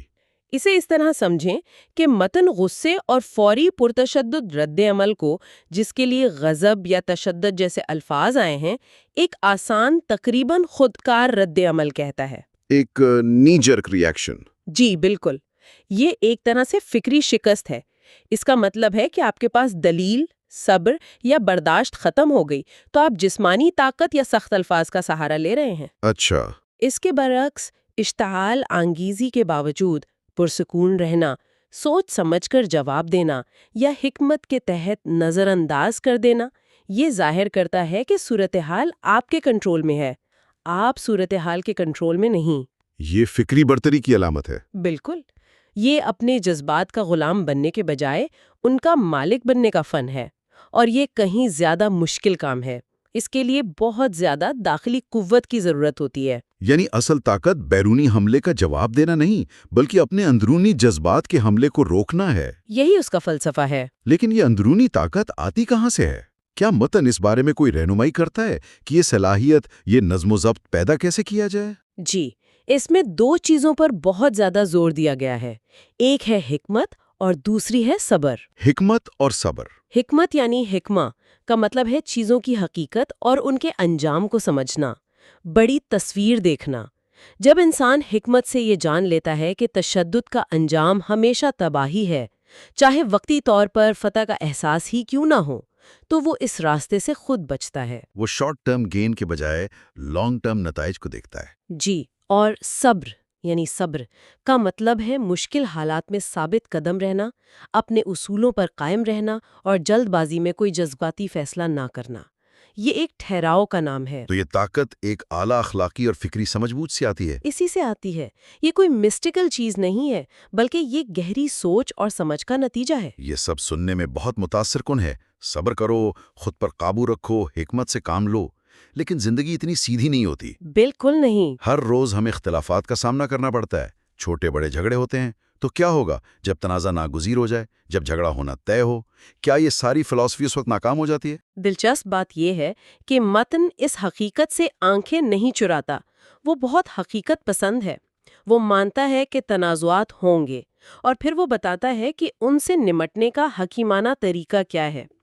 یعنی یہ تیسرا باب ہے، حکمت کے ذریعے تنازعات کا انتظام۔ جی، متن تنازع کو، جس کے لیے نزاع یا اختلاف کے لفظ آئے ہیں، انسانی زندگی کا ایک فطری اور ناقابل تسلیم حصہ تسلیم کرتا ہے۔ یعنی مقصد تنازعات کو مکمل طور پر ختم کرنا نہیں ہے۔ نہیں، کیونکہ وہ تو رہیں گے۔ جب تک دو انسان ہیں ان میں اختلاف رائے کا امکان ہے۔ مقصد تنازعات کو منظم کرنا ہے، انہیں مینج کرنا ہے، انہیں تباہ کن بننے سے روکنا ہے۔ تو اس کو منظم کرنے کا، مینج کرنے کا طریقہ کار کیا ہے؟ وہ کون سے اوزار ہیں جو یہ متن ہمیں دیتا ہے؟ یہاں پھر سے کلیدی لفظ حکمت ہے۔ پہلا اور سب سے بڑا اصول یہ ہے کہ تنازع کو ہار جیت کی جنگ نہ بنایا جائے، اسے انا کا مسئلہ نہ بنایا جائے۔ اچھا، عام طور پر تو یہی ہوتا ہے، ہمارا مقصد دوسرے کو غلط اور خود کو صحیح ثابت کرنا ہوتا ہے۔ بالکل، اور متن اس سوچ کو لد کرتا ہے۔ اس کا کہنا ہے کہ مقصد مسئلے کا حل تلاش کرنا ہے، کسی شخص کو ہرانا نہیں۔ اس کے لیے کچھ بہت ہی عملی حکمت عملیاں بتائی گئی ہیں۔ مثلاً ایک بہت ہی طاقتور حکمت عملی ہے اشتعال انگیزی سے بچنا۔ اس کے لیے ایک ترکیب استعمال ہوئی ہے جو اراذن الجاہلین کے قریب ہے، یعنی نادانوں سے یا جذباتی اور غیر منطقی بحث کرنے والوں سے منہ پھیر لینا۔ اس کا مطلب بزدلی سے بھاگنا تو نہیں؟ نہیں، بالکل نہیں۔ اس کا مطلب یہ سمجھنا ہے کہ جو شخص آپ کو بے وجہ اکسا رہا ہے وہ دراصل اپنی فکری کمزوری کا مظاہرہ کر رہا ہے، وہ آپ کو بھی اپنی سطح پر لانا چاہتا ہے۔ اس کے جال میں نہ پھنسنا دراصل اپنی فکری اور اخلاقی برتری کو قائم رکھنا ہے۔ یہ تو ہوئی ایک دفاعی حکمت عملی کہ منفی چیز سے کیسے بچا جائے۔ کیا کوئی پرو ایکٹیو یعنی کوئی اقدامی حکمت عملی بھی ہے؟ بالکل ہے، اور وہ شاید سب سے انقلابی خیال ہے جو اس متن میں پیش کیا گیا ہے۔ وہ ہے دشمنوں کو دوست بنانے کی کوشش کرنا۔ دشمنوں کو دوست بنانا؟ جی، ہمارا پہلا اور فطری رد عمل دشمن کو شکست دینا ہوتا ہے، اسے زیر کرنا ہوتا ہے۔ یہ متن کہتا ہے کہ دشمن کو شکست دینے سے کہیں بہتر ہے کہ دشمنی کو ہی شکست دے دی جائے۔ اور یہ کیسے ممکن ہے؟ یہ اچھے اخلاق، درگزر اور معافی سے ممکن ہے، جسے عفو کہا گیا ہے۔ یہ آسان نہیں ہے، اس کے لیے بہت بڑا دل چاہیے، لیکن اس کے جو نتائج ہیں وہ دائمی ہوتے ہیں۔ ایک ہارا ہوا دشمن بدلہ لینے کے لیے موقع کا انتظار کرتا ہے، لیکن ایک جیتا ہوا دوست آپ کی طاقت بن جاتا ہے۔ اسے کسی عملی مثال سے سمجھا جا سکتا ہے۔ فرض کریں دفتر میں دو لوگوں کا کسی پروجیکٹ پر شدید اختلاف ہو جاتا ہے، بات بڑھ جاتی ہے، ذاتیات پر آ جاتی ہے۔ اس صورتحال میں یہ اصول کیسے لاگو ہوں گے؟ بہت اچھی مثال ہے۔ ایک طریقہ تو یہ ہے کہ دونوں ایک دوسرے پہ چیخیں، مینیجر سے شکایتیں کریں اور ایک دوسرے کو نیچا دکھانے کی ہر ممکن کوشش کریں۔ جس کا نتیجہ یہ ہوگا کہ پروجیکٹ بھی متاثر ہوگا، دفتری ماحول بھی خراب ہوگا اور دونوں کی ذہنی صحت بھی۔ بالکل، متنازع کا طریقہ یہ ہوگا کہ ان میں سے جو زیادہ حکمت والا ہے وہ پہل کرے، وہ وقتی طور پر خاموش ہو جائے، غصے کو ٹھنڈا ہونے دیں، یعنی صبر سے کام لے۔ صبر؟ جی، پھر شاید وہ دوسرے شخص کے پاس اکیلے میں جائے اور کہے دیکھیں ہمارا مقصد ایک ہی ہے، اس پروجیکٹ کو کامیاب بنانا۔ ہو سکتا ہے میں آپ کی بات ٹھیک سے سمجھ نہیں پایا، آؤ مل کر کوئی درمیانی راہ نکالتے ہیں۔ یعنی وہ ہار جیت کی ذہنیت سے نکل کر مسئلے کے حل کی ذہنیت میں آ جائے۔ بالکل، وہ شاید دوسرے کی کسی اچھی بات کو تسلیم کر لے۔ یہ رویہ، یہ پہل برف کو پگھلا سکتی ہے اور دشمنی کو پیشہ ورانہ احترام میں بدل سکتی ہے۔ یہ حکمت ہے۔ تو اگر میں سارے طریقہ کار کا خلاصہ کروں جو ہم نے اب تک ڈسکس کیا ہے۔ جی ضرور۔ پہلا قدم یہ تسلیم کرنا کہ اختلاف اور تنازع زندگی کا حصہ ہیں، ان سے گھبرانا نہیں۔ صحیح۔ دوسرا قدم اپنے فوری جذباتی رد عمل پر قابو پانا اور عدم تشدد کو اپنی بنیادی طاقت بنانا، کمزوری نہیں۔ بالکل۔ اور تیسرا قدم حکمت، صبر اور مکالمے کے ذریعے مسئلے کا ایسا حل تلاش کرنا جس میں کسی کی انا کی تسکین کے بجائے اجتماعی بھلائی ہو۔ آپ نے بالکل درست خلاصہ کیا ہے۔ یہ ایک مکمل اخلاقی ڈھانچہ ہے، یہ ایک کمپلیٹ مورل فریم ورک ہے جو تنازعات کو تباہ کن لڑائیوں میں تبدیل ہونے سے روکتا ہے اور انہیں افہام و تفہیم اور بعض اوقات ذاتی ترقی کے مواقع میں بدل دیتا ہے۔ ذاتی ترقی کے مواقع؟ وہ کیسے؟ جب آپ کسی مشکل اختلاف کو حکمت سے حل کرتے ہیں تو آپ نہ صرف ایک مسئلہ حل کرتے ہیں بلکہ آپ ایک تعلق بھی بچاتے ہیں، اور اس عمل میں آپ خود بھی ایک زیادہ صابر اور زیادہ سمجھدار انسان بنتے ہیں۔ آپ کی اپنی شخصیت میں گہرائی آتی ہے۔ تو آج کی اس ساری گفتگو کا نچوڑ کیا ہے؟ ہم اسے کیسے سمیٹ سکتے ہیں؟ میرے خیال میں نچوڑ یہ ہے کہ دین انسانیت سے حاصل کردہ یہ مواد امن کے لیے ایک بہت ہی مضبوط اخلاقی اور عملی مقدمہ پیش کرتا ہے۔ یہ صرف ایک آئیڈیل یا کوئی خواب نہیں ہے بلکہ انسانی ترقی کے لیے ایک لازمی شرط ہے۔ بالکل، اور اس میں عدم تشدد کو کمزوری کے بجائے حتمی طاقت کے طور پر پیش کیا گیا ہے۔ جی، ایک قابو میں رکھے ہوئے منظم ذہن کی طاقت اور تنازع کو ایک ایسی حقیقت کے طور پر دوبارہ بیان کیا گیا ہے جس سے طاقت سے نہیں بلکہ حکمت، صبر اور معافی سے بہترین طریقے سے نمٹا جا سکتا ہے۔ اور یہ اصول صرف افراد کے لیے نہیں ہے نا؟ نہیں، یہ خاندانوں، معاشروں اور یہاں تک کہ قوموں کے درمیان تعلقات کے لیے بھی ایک رہنما اصول ہے۔ یہ ساری گفتگو مجھے ایک آخری اور شاید سب سے اہم سوچ پر غور کرنے پر مجبور کرتی ہے۔ وہ کیا ہے؟ وہ یہ کہ اگر عدم تشدد جیسا کہ ہم نے بات کی واقعی ایک شعوری سیکھی جانے والی فکری طاقت ہے، یہ کوئی پیدائشی صفت نہیں ہے، جی، تو پھر ایک معاشرہ اجتماعی سطح پر اپنے افراد میں اس طاقت کو کیسے پروان چڑھا سکتا ہے؟ ہماری تعلیم کا، ہمارے خاندانوں کا، ہمارے میڈیا اور سماجی اداروں کا اس میں کیا کردار ہو سکتا ہے؟ کیونکہ یہ صلاحیت آسمان سے تو نہیں اترے گی، اسے تو پیدا کرنا پڑے گا، اسے سکھانا پڑے گا۔ یہ ایک بہترین اور بنیادی سوال ہے۔ یہ اس ساری بحث کا عملی نقطہ ہے۔ جی، اور اسی نقطے پر ہماری یہ کھوج آگے بھی جاری رہے گی۔ اس سیریز کے اگلے حصے میں ہم اسی متن کی روشنی میں آزادی، رواداری اور تنوع کے احترام کے اصولوں کا جائزہ لیں گے، جو شاید آپ کے اس سوال کے جواب کی طرف کچھ بہت اہم اشارے فراہم کریں۔ اور آج ہم ایک ایسے موضوع پر بات کرنے جا رہے ہیں جو آپ کہہ سکتی ہیں کہ کسی بھی انسانی معاشرے کی روح ہوتا ہے۔ جی بالکل، اور یہ موضوعات ایسے ہیں جن پر بات کرنا آج کے دور میں شاید سب سے زیادہ ضروری ہے۔ صحیح۔ تو ہمارے سامنے جو کتاب ہے وہ ایک صحت مند معاشرے کے لیے 3 بنیادی ستونوں کی نشاندہی کرتی ہے۔ سوچ اور ضمیر کی آزادی، دوسرا رواداری، لیکن ایک عام خیال کے طور پر نہیں بلکہ ایک اخلاقی فریضے کے طور پر، جی، اور تیسرا جو شاید سب سے زیادہ چیلنجنگ ہے وہ ہے انسانوں کے درمیان جو یہ رنگا رنگی ہے، یہ تنوع ہے، اس کے ساتھ جینے کا چیلنج۔ اب دیکھیں، یہ تینوں تصورات ایسے ہیں جن کے بارے میں ہم روز سنتے ہیں، اخباروں میں پڑھتے ہیں، ٹی وی پر دیکھتے ہیں، لیکن کتاب ان پر ایک بہت ہی گہرا اور منفرد فلسفیانہ زاویہ پیش کرتی ہے۔ بالکل، اور یہی اس کتاب کی خوبصورتی ہے کہ یہ جانے پہچانے لفظوں کو نئے معنی دیتی ہے۔ تو آئیے اسی کی گہرائی میں اترتے ہیں۔ شروعات کرتے ہیں آزادی کے تصور سے۔ عام طور پر جب ہم آزادی کا لفظ سنتے ہیں تو ذہن میں فوراً آتا ہے کہ بھائی جو دل چاہے وہ کرنے کی چھوٹ مل جائے۔ جی، یہی عام تاثر ہے۔ لیکن کتاب کہتی ہے کہ یہ آزادی کا بہت ہی سطحی اور ادھورا تصور ہے۔ وہ اسے فکری آزادی کو اخلاقی ذمہ داری کے ساتھ جوڑتی ہے۔ اب یہ بات پہلی نظر میں تھوڑی پیچیدہ لگتی ہے۔ آزادی اور ذمہ داری یہ تو ایک دوسرے کی ضد لگتے ہیں نہیں؟ دیکھیں، یہ بہت دلچسپ نقطہ ہے، اور سچ پوچھے تو یہی اس کتاب کے پورے فلسفے کا مرکز ہے۔ مصنف کے مطابق حقیقی آزادی کسی بیرونی پابندی کا نہ ہونا نہیں ہے، بلکہ یہ ایک اندرونی کیفیت کا نام ہے۔ اندرونی کیفیت؟ اس سے کیا مراد ہے؟ اس کا مطلب یہ ہے کہ انسان آزادانہ طور پر سوچنے کی صلاحیت رکھتا ہو، لیکن ساتھ ہی، اور یہ بہت اہم ہے، ساتھ ہی اپنے خیالات اور ان سے پیدا ہونے والے اعمال کی ذمہ داری بھی پوری طرح قبول کرے۔ اچھا۔ اس کی ایک مثال دیتا ہوں۔ فرض کریں آپ کو ایک بہت طاقتور گاڑی چلانے کی مکمل آزادی ہے، جی۔ لیکن اس آزادی کے ساتھ یہ ذمہ داری بھی تو ہے نا کہ آپ ٹریفک کے اصولوں پر عمل کریں، دوسروں کی جان کا خیال رکھیں اور کسی کو نقصان نہ پہنچائیں۔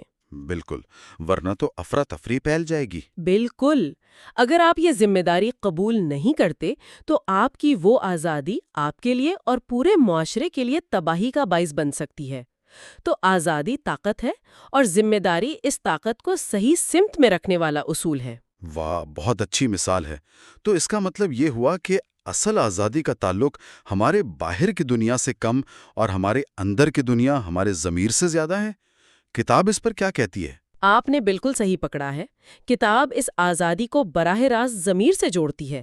مصنف کا موقف یہ ہے کہ ضمیر کی آزادی، یعنی صحیح اور غلط میں تمیز کرنے کی صلاحیت، یہ ایک خدائی تحفہ ہے، ایک فطری صلاحیت جو ہر انسان کو پیدائشی طور پر دی گئی ہے۔ اچھا، ایک فطری صلاحیت۔ جی، اسی لیے کسی بھی شخص پر کوئی عقیدہ یا کوئی نظریہ زبردستی مسلط کرنا دراصل اس کی انسانی فطرت کے خلاف جنگ کرنے کے مترادف ہے، کیونکہ حقیقی ایمان یا یقین وہ کبھی بھی بیرونی دباؤ سے پیدا نہیں ہو سکتا۔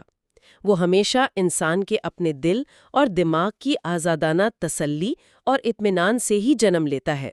اگر کسی کو مجبور کیا جائے تو وہ شاید زبان سے تو مان لے گا، لیکن اس کا دل کبھی اس کی گواہی نہیں دے گا۔ یہ بات بہت گہری ہو جاتی ہے، یعنی کسی کو ایک خاص طریقے سے سوچنے پر مجبور کرنا یہ صرف اس کے حق پر ڈاکہ نہیں ہے، بلکہ یہ اس کی انسانیت کی توہین ہے۔ بالکل، یہ اس کی اندرونی نشوونما کے عمل کو لوگ دینے کے مترادف ہے۔ لیکن اگر ہم اسے بڑے پیمانے پر دیکھیں، ایک معاشرے کی سطح پر، تو اس فکری آزادی اور اخلاقی جواب دہی کا کیا فائدہ ہے؟ مطلب اس سے معاشرہ بہتر کیسے ہوتا ہے؟ اس کا فائدہ خود انسان کی اپنی نشوونما ہے۔ مصنف کا فلسفہ یہ بتاتا ہے کہ اس اندرونی آزادی اور ذمہ داری کے احساس کے بغیر انسان کی ذہنی اور روحانی ترقی رک جاتی ہے۔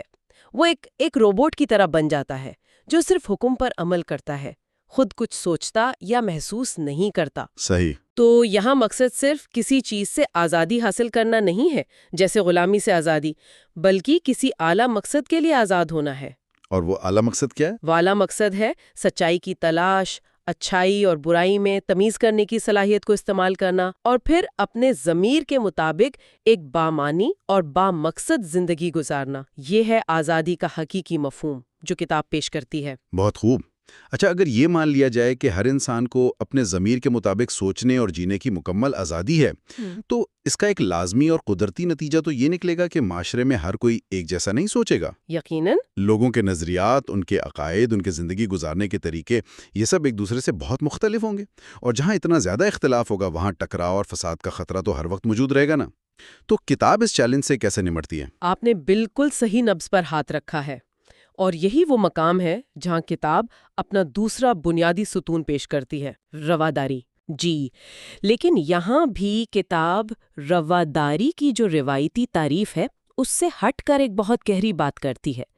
عام طور پر رواداری کا مطلب کیا سمجھا جاتا ہے؟ یہی نا کہ live and let live، جی اور جینے دو، جو ایک طرح کی لا تعلقی ہے کہ بھائی تم جو مرضی کرو مجھے کیا، میں جو مرضی کروں تمہیں کیا۔ لیکن کتاب اسے یہ نہیں کہتی۔ کتاب اس کے لیے جو اصطلاح استعمال کرتی ہے وہ ہے صبر علی الاختلاف۔ صبر علی الاختلاف، یعنی اختلاف پر صبر کرنا۔ بالکل۔ یہ تو بہت بڑا فرق ہے۔ جی اور جینے دو میں تو ایسا لگتا ہے کہ مجھے کوئی پرواہ ہی نہیں ہے کہ دوسرا کیا کر رہا ہے، لیکن صبر کا لفظ یہ تو یہ ظاہر کرتا ہے کہ آپ کو اختلاف محسوس ہو رہا ہے۔ ہو سکتا ہے وہ آپ کو ناگوار بھی گزر رہا ہو، لیکن آپ اسے جان بوجھ کر ایک کوشش کے ساتھ برداشت کر رہے ہیں۔ جی، یہی کلیدی نکتہ ہے۔ یہ تو ایک بہت فعال اور مشکل کام لگتا ہے۔ تو اسے ایک اخلاقی فریضہ کیوں کہا گیا ہے؟ یہ کوئی آپشن نہیں ہے بلکہ ایک ڈیوٹی ہے۔ اسے فریضہ اس لیے کہا گیا ہے کیونکہ مصنف کے نزدیک اختلاف انسانی تجربے کا ایک لازمی اور فطری حصہ ہے۔ آپ دیکھیں، دنیا میں کوئی دو انسان بالکل ایک جیسے نہیں ہیں، ان کی سوچ، ان کے تجربات سب الگ ہیں، تو نظریات کا اختلاف تو ہوگا ہی۔ یہ تو ناگزیر ہے۔ جی، زبردستی سب کو ایک جیسا بنانے کی کوشش کرنا فطرت کے خلاف جنگ ہے۔ تو جب اختلاف ناگزیر ہے تو پھر اس کے ساتھ امن سے رہنا ایک اخلاقی ذمہ داری بن جاتی ہے۔ یہ صبر اس لیے ضروری ہے تاکہ معاشرہ تصادم اور انتشار سے بچ کر مکالمے اور افہام و تفہیم کی طرف بڑھ سکے۔ یعنی رواداری کا مطلب یہ نہیں کہ میں آپ کی غلط بات کو صحیح مان لوں یا اپنے عقیدے پر کوئی سمجھوتا کر لوں۔ ہرگز نہیں، ہرگز نہیں۔ کتاب یہی بات بہت وضاحت سے کہتی ہے۔ رواداری کا مطلب اپنے موقف سے دستبردار ہونا نہیں ہے، بلکہ دوسرے کے اس حق کا احترام کرنا ہے کہ وہ اپنا موقف رکھ سکتا ہے، چاہے وہ آپ کے نزدیک کتنا ہی غلط کیوں نہ ہو۔ اچھا۔ یہ اس بات کو تسلیم کرنا ہے کہ سچائی تک پہنچنے کا راستہ مکالمے سے گزرتا ہے، زبردستی یا تشدد سے نہیں۔ اس کی ایک چھوٹی سی مثال دیکھیں۔ ایک خاندان میں اگر والدین اور بچوں کے سیاسی نظریات مختلف ہوں تو رواداری یہ نہیں کہ کوئی ایک اپنی رائے بدل لے، صحیح، بلکہ رواداری یہ ہے کہ وہ اس شدید اختلاف کے باوجود ایک دسترخوان پر بیٹھ کر عزت سے بات کر سکیں۔ یہ صبر اس خاندان کی اکائی کو جوڑ کر رکھتا ہے. یہی اصول معاشرے پر بھی لاگو ہوتا ہے. یہ ایک اعلیٰ اخلاقی خوبی ہے جس کے لیے خود پر بہت قابو پانے اور فکری پختگی کی ضرورت ہوتی ہے. بالکل. یہ اپنے منفی رد عمل کو قابو میں رکھنے کا نام ہے. یہ آسان کام نہیں ہے. اس کے لیے تربیت کی ضرورت ہے. تو اگر اختلاف فطری ہے اور اس کے ساتھ صبر سے رہنا ایک اخلاقی ذمہ داری ہے، تو یہاں ایک بنیادی سوال پیدا ہوتا ہے. وہ یہ کہ آخر یہ اختلاف موجود ہی کیوں ہے؟ بہت اہم سوال ہے. اگر بنانے والا چاہتا تو کیا سب کو ایک ہی سوچ، ایک ہی زبان اور ایک ہی رنگ کا نہیں بنا سکتا تھا؟ کتاب اس تنوع، اس ڈائیورسٹی کو کس نظر سے دیکھتی ہے؟ کیا یہ کائنات میں کوئی نقص ہے یا اس کا کوئی خاص مقصد ہے؟ یہ سوال ہمیں براہ راست تیسرے اور شاید سب سے دلچسپ ستون کی طرف لے جاتا ہے، اور کتاب کا جواب بہت بہت حیران کن ہے.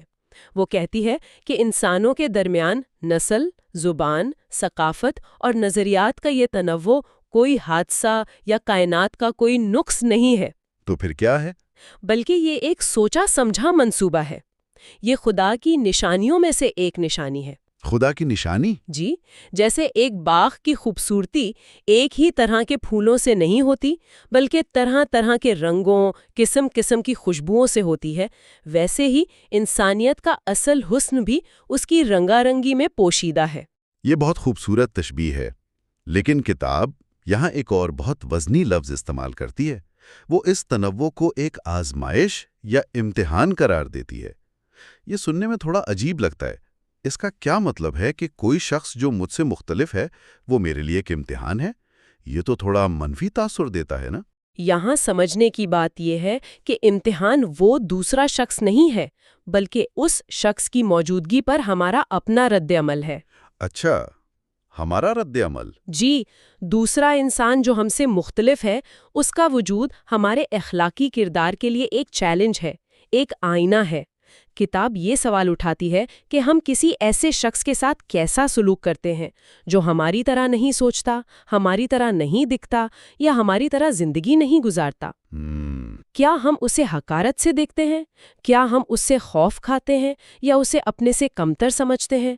یا پھر ہم تجسس کا مظاہرہ کرتے ہیں، احترام سے پیش آتے ہیں اور اسے جاننے کی کوشش کرتے ہیں؟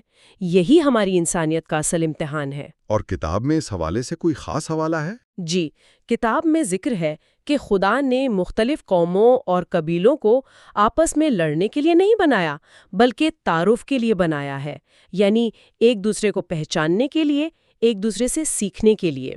تعارف یعنی to get to know one another؟ بالکل. یہ پہچان تصادم کے بجائے مکالموں کی بنیاد رکھتی ہے.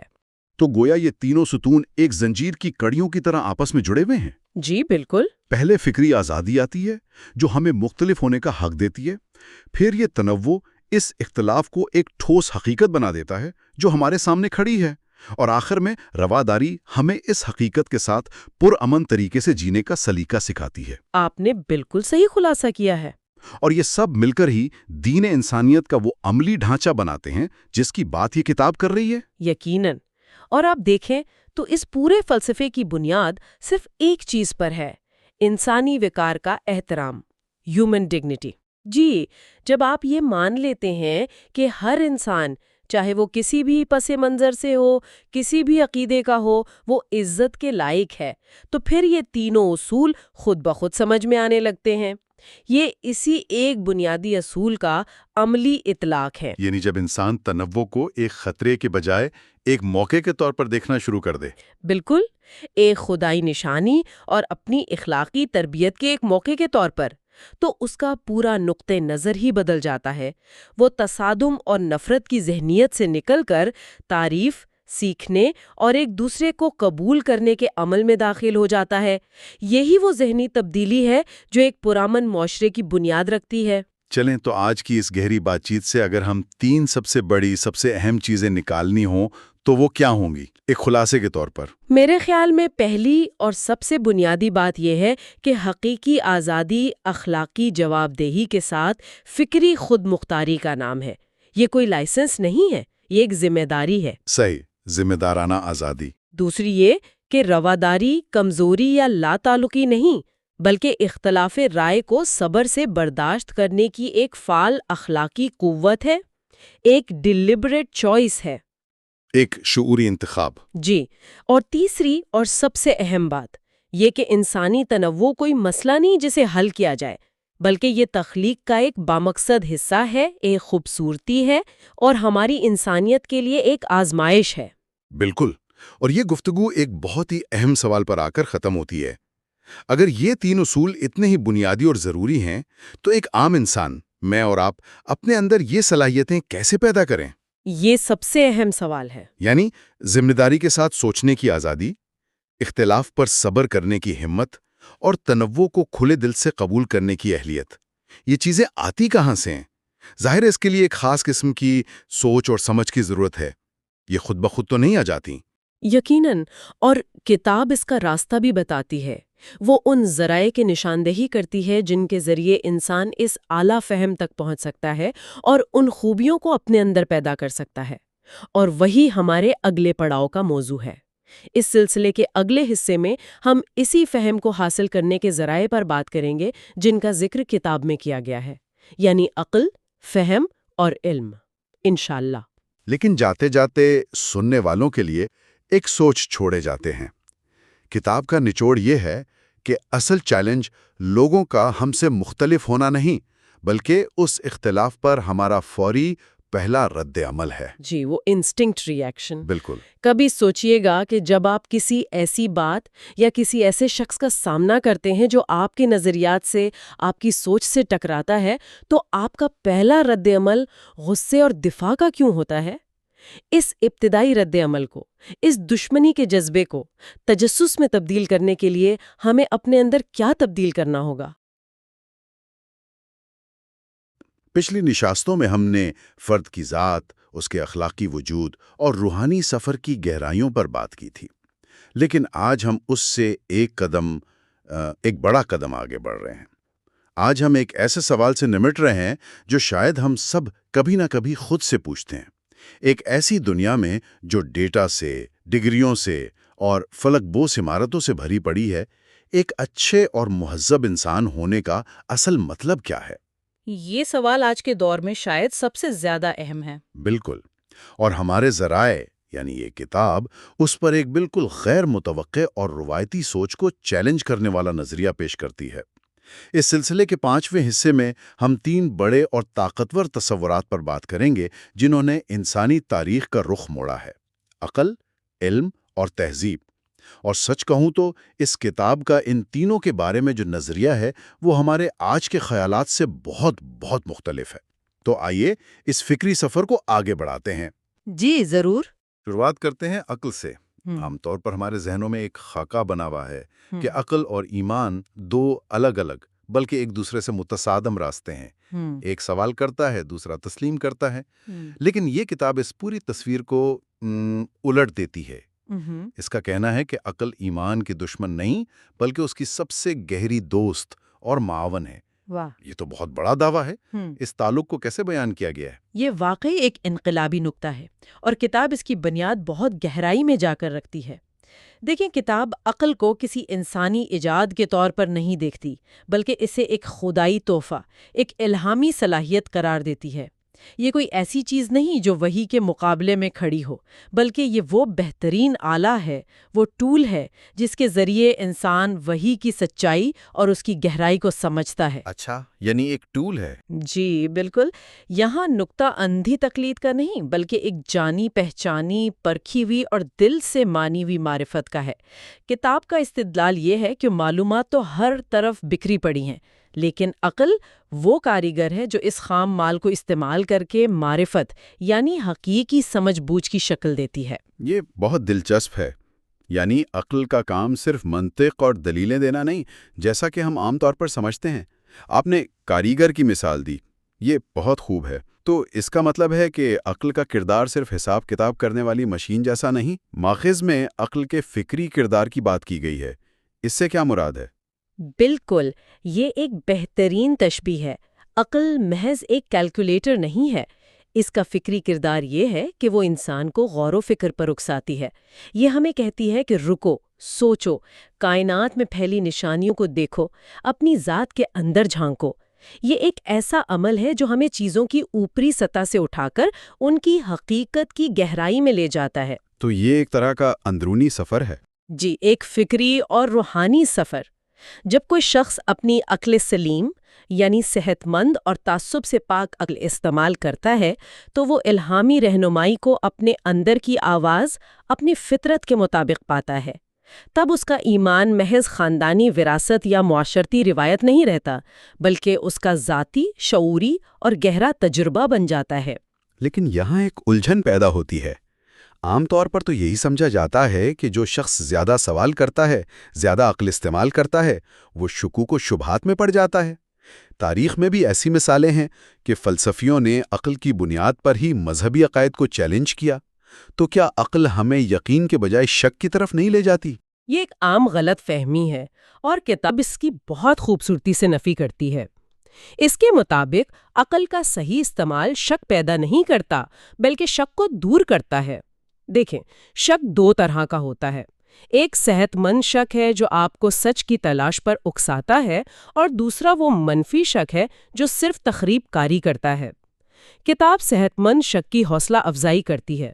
یہ انسان کو سنی سنائی باتوں اور تقلید کے آرام دہ دائرے سے نکال کر تحقیق، سوال اور ذاتی اطمینان کی منزل تک پہنچاتا ہے۔ اچھا، تو یہ تحقیق کا عمل ہے؟ جی، جب آپ عقل استعمال کرتے ہوئے کسی اخلاقی حکم کے پیچھے چھپی حکمت اور فائدے کو سمجھ لیتے ہیں، مثلاً سچ بولنا کیوں ضروری ہے یا انصاف کرنا کیوں اہم ہے، تو وہ حکم آپ کے لیے ایک بوجھ نہیں رہتا، وہ آپ کی فطرت کا حصہ بن جاتا ہے۔ اس طرح آپ کا عمل محض ایک بے جان رسم نہیں رہتا، بلکہ ایک بامانی اور شعوری فعل بن جاتا ہے۔ اس لحاظ سے عقل، ایمان اور عمل کے درمیان ایک پل کا کام کرتی ہے، جو ان تینوں کو جوڑ کر ایک مضبوط اور ہم آہنگ عقائی بنا دیتی ہے۔ واہ، یہ تو بالکل ہی مختلف زاویہ ہے۔ یعنی عقل ایمان کو کمزور نہیں، مضبوط کرتی ہے۔ جی، اسے سطحی ہونے سے بچاتی ہے۔ تو اگر عقل وہ انجن ہے جو ہمیں سمجھنے میں مدد دیتا ہے، تو اس انجن کا ایندھن کیا ہے؟ یقیناً علم۔ لیکن مجھے لگتا ہے کہ یہاں بھی کتاب روایتی تعریف سے ہٹ کر کوئی نئی بات کرے گی۔ کتاب علم کو محض معلومات کے حصول کے طور پر نہیں دیکھتی، بلکہ اسے ایک بہت بڑی اخلاقی ذمہ داری قرار دیتی ہے۔ اس کا کیا مطلب ہے؟ یہ تو بہت بھاری بھرکم بات لگتی ہے۔ جی، اور یہ اس کتاب کے مرکزی پیغامات میں سے ایک ہے۔ اس کے نزدیک علم معلومات کا ڈھیر جمع کرنے کا نام نہیں ہے۔ آج کے دور میں معلومات تو ہماری انگلیوں کی ایک کلک پر دستیاب ہیں۔ حقیقی علم وہ ہے جو آپ کے اندر اخلاقی بیداری پیدا کرے اور آپ کو عمل پر مجبور کر دے۔ یہ علم اور عمل کے درمیان کسی بھی قسم کی تفریق کو مسترد کرتی ہے۔ ماخذ میں اصولوں اور عقائد کا ذکر ہے، جس کا سیدھا سادہ مطلب ہے کہ جو آپ جانتے ہیں اس کے مطابق زندگی گزاریں۔ اچھا، اگر آپ کا علم آپ کے کردار، آپ کے رویے اور آپ کے فیصلوں پر اثر نہیں ڈال رہا تو کتاب کی نظر میں وہ حقیقی علم نہیں، وہ محض آپ کے دماغ میں جمع ایک غیر استعمال شدہ ڈیٹا ہے۔ ایک منٹ، یہ تو بہت چیلنجنگ بات ہے۔ ہم سب اپنی زندگی میں ایسے لوگوں کو جانتے ہیں جو ناقابل یقین حد تک ذہین اور عالم ہوتے ہیں، شاندار سائنسدان، ماہر اقتصادیات، فلسفی، لیکن ذاتی زندگی میں وہ مغرور، خود غرض یا غیر اخلاقی ہو سکتے ہیں۔ کتاب اس فرق کی وضاحت کیسے کرتی ہے جو ہمیں علم اور اچھے کردار کے درمیان نظر آتا ہے؟ یہ بہت اہم سوال ہے اور کتاب اس کا براہ راست جواب دیتی ہے۔ اس کے مطابق اگر علم انسان میں تکبر پیدا کر رہا ہے تو وہ حقیقی علم نہیں، بلکہ جہالت کی ایک زیادہ خطرناک قسم ہے۔ حقیقی علم انسان کے کردار کو سنوارتا ہے، یہ اس میں تکبر کے بجائے عاجزی پیدا کرتا ہے۔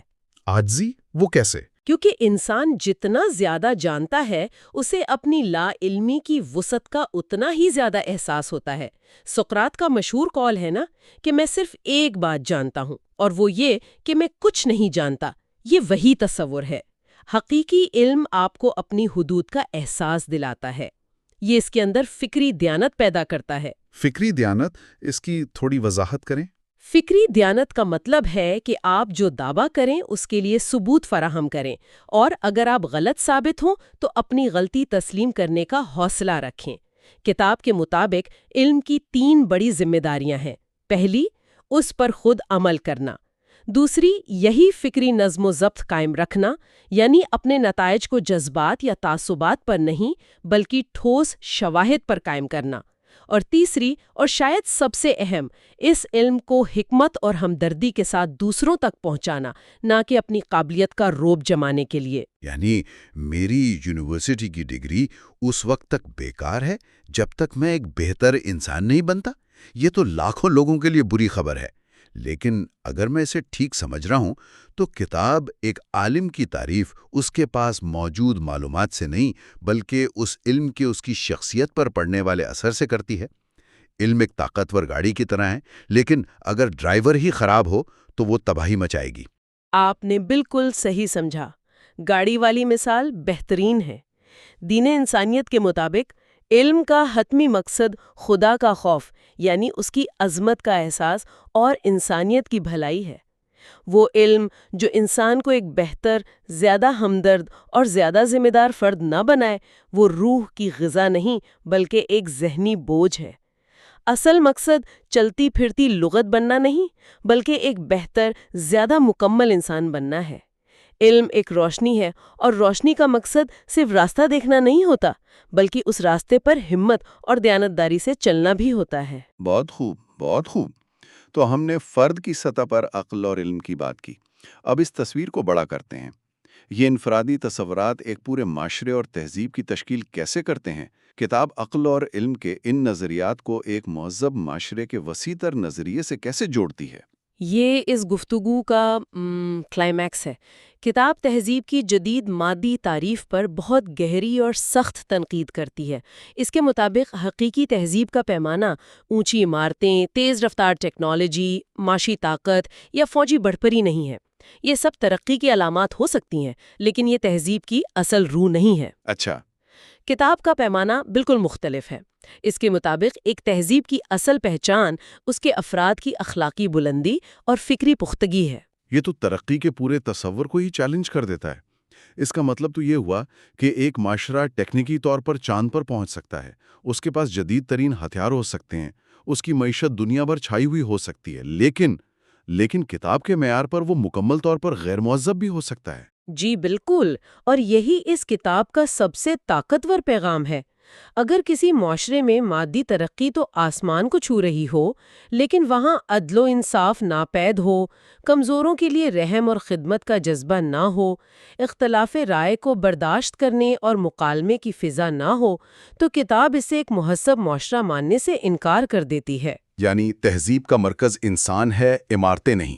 بالکل، اصل تہذیب وہ ہے جس کی بنیاد ان اعلیٰ انسانی اقدار پر ہو، اور ایسی تہذیب صرف اسی وقت وجود میں آ سکتی ہے جب اس کے افراد اپنی انفرادی زندگیوں میں باشعور عقل اور ذمہ دار علم کے اصولوں پر عمل پیرا ہوں، کیونکہ معاشرہ آخرکار افراد کا ہی تو عکس ہوتا ہے نا؟ صحیح کہا، لیکن کیا یہ نظریہ تھوڑا غیر حقیقی نہیں لگتا؟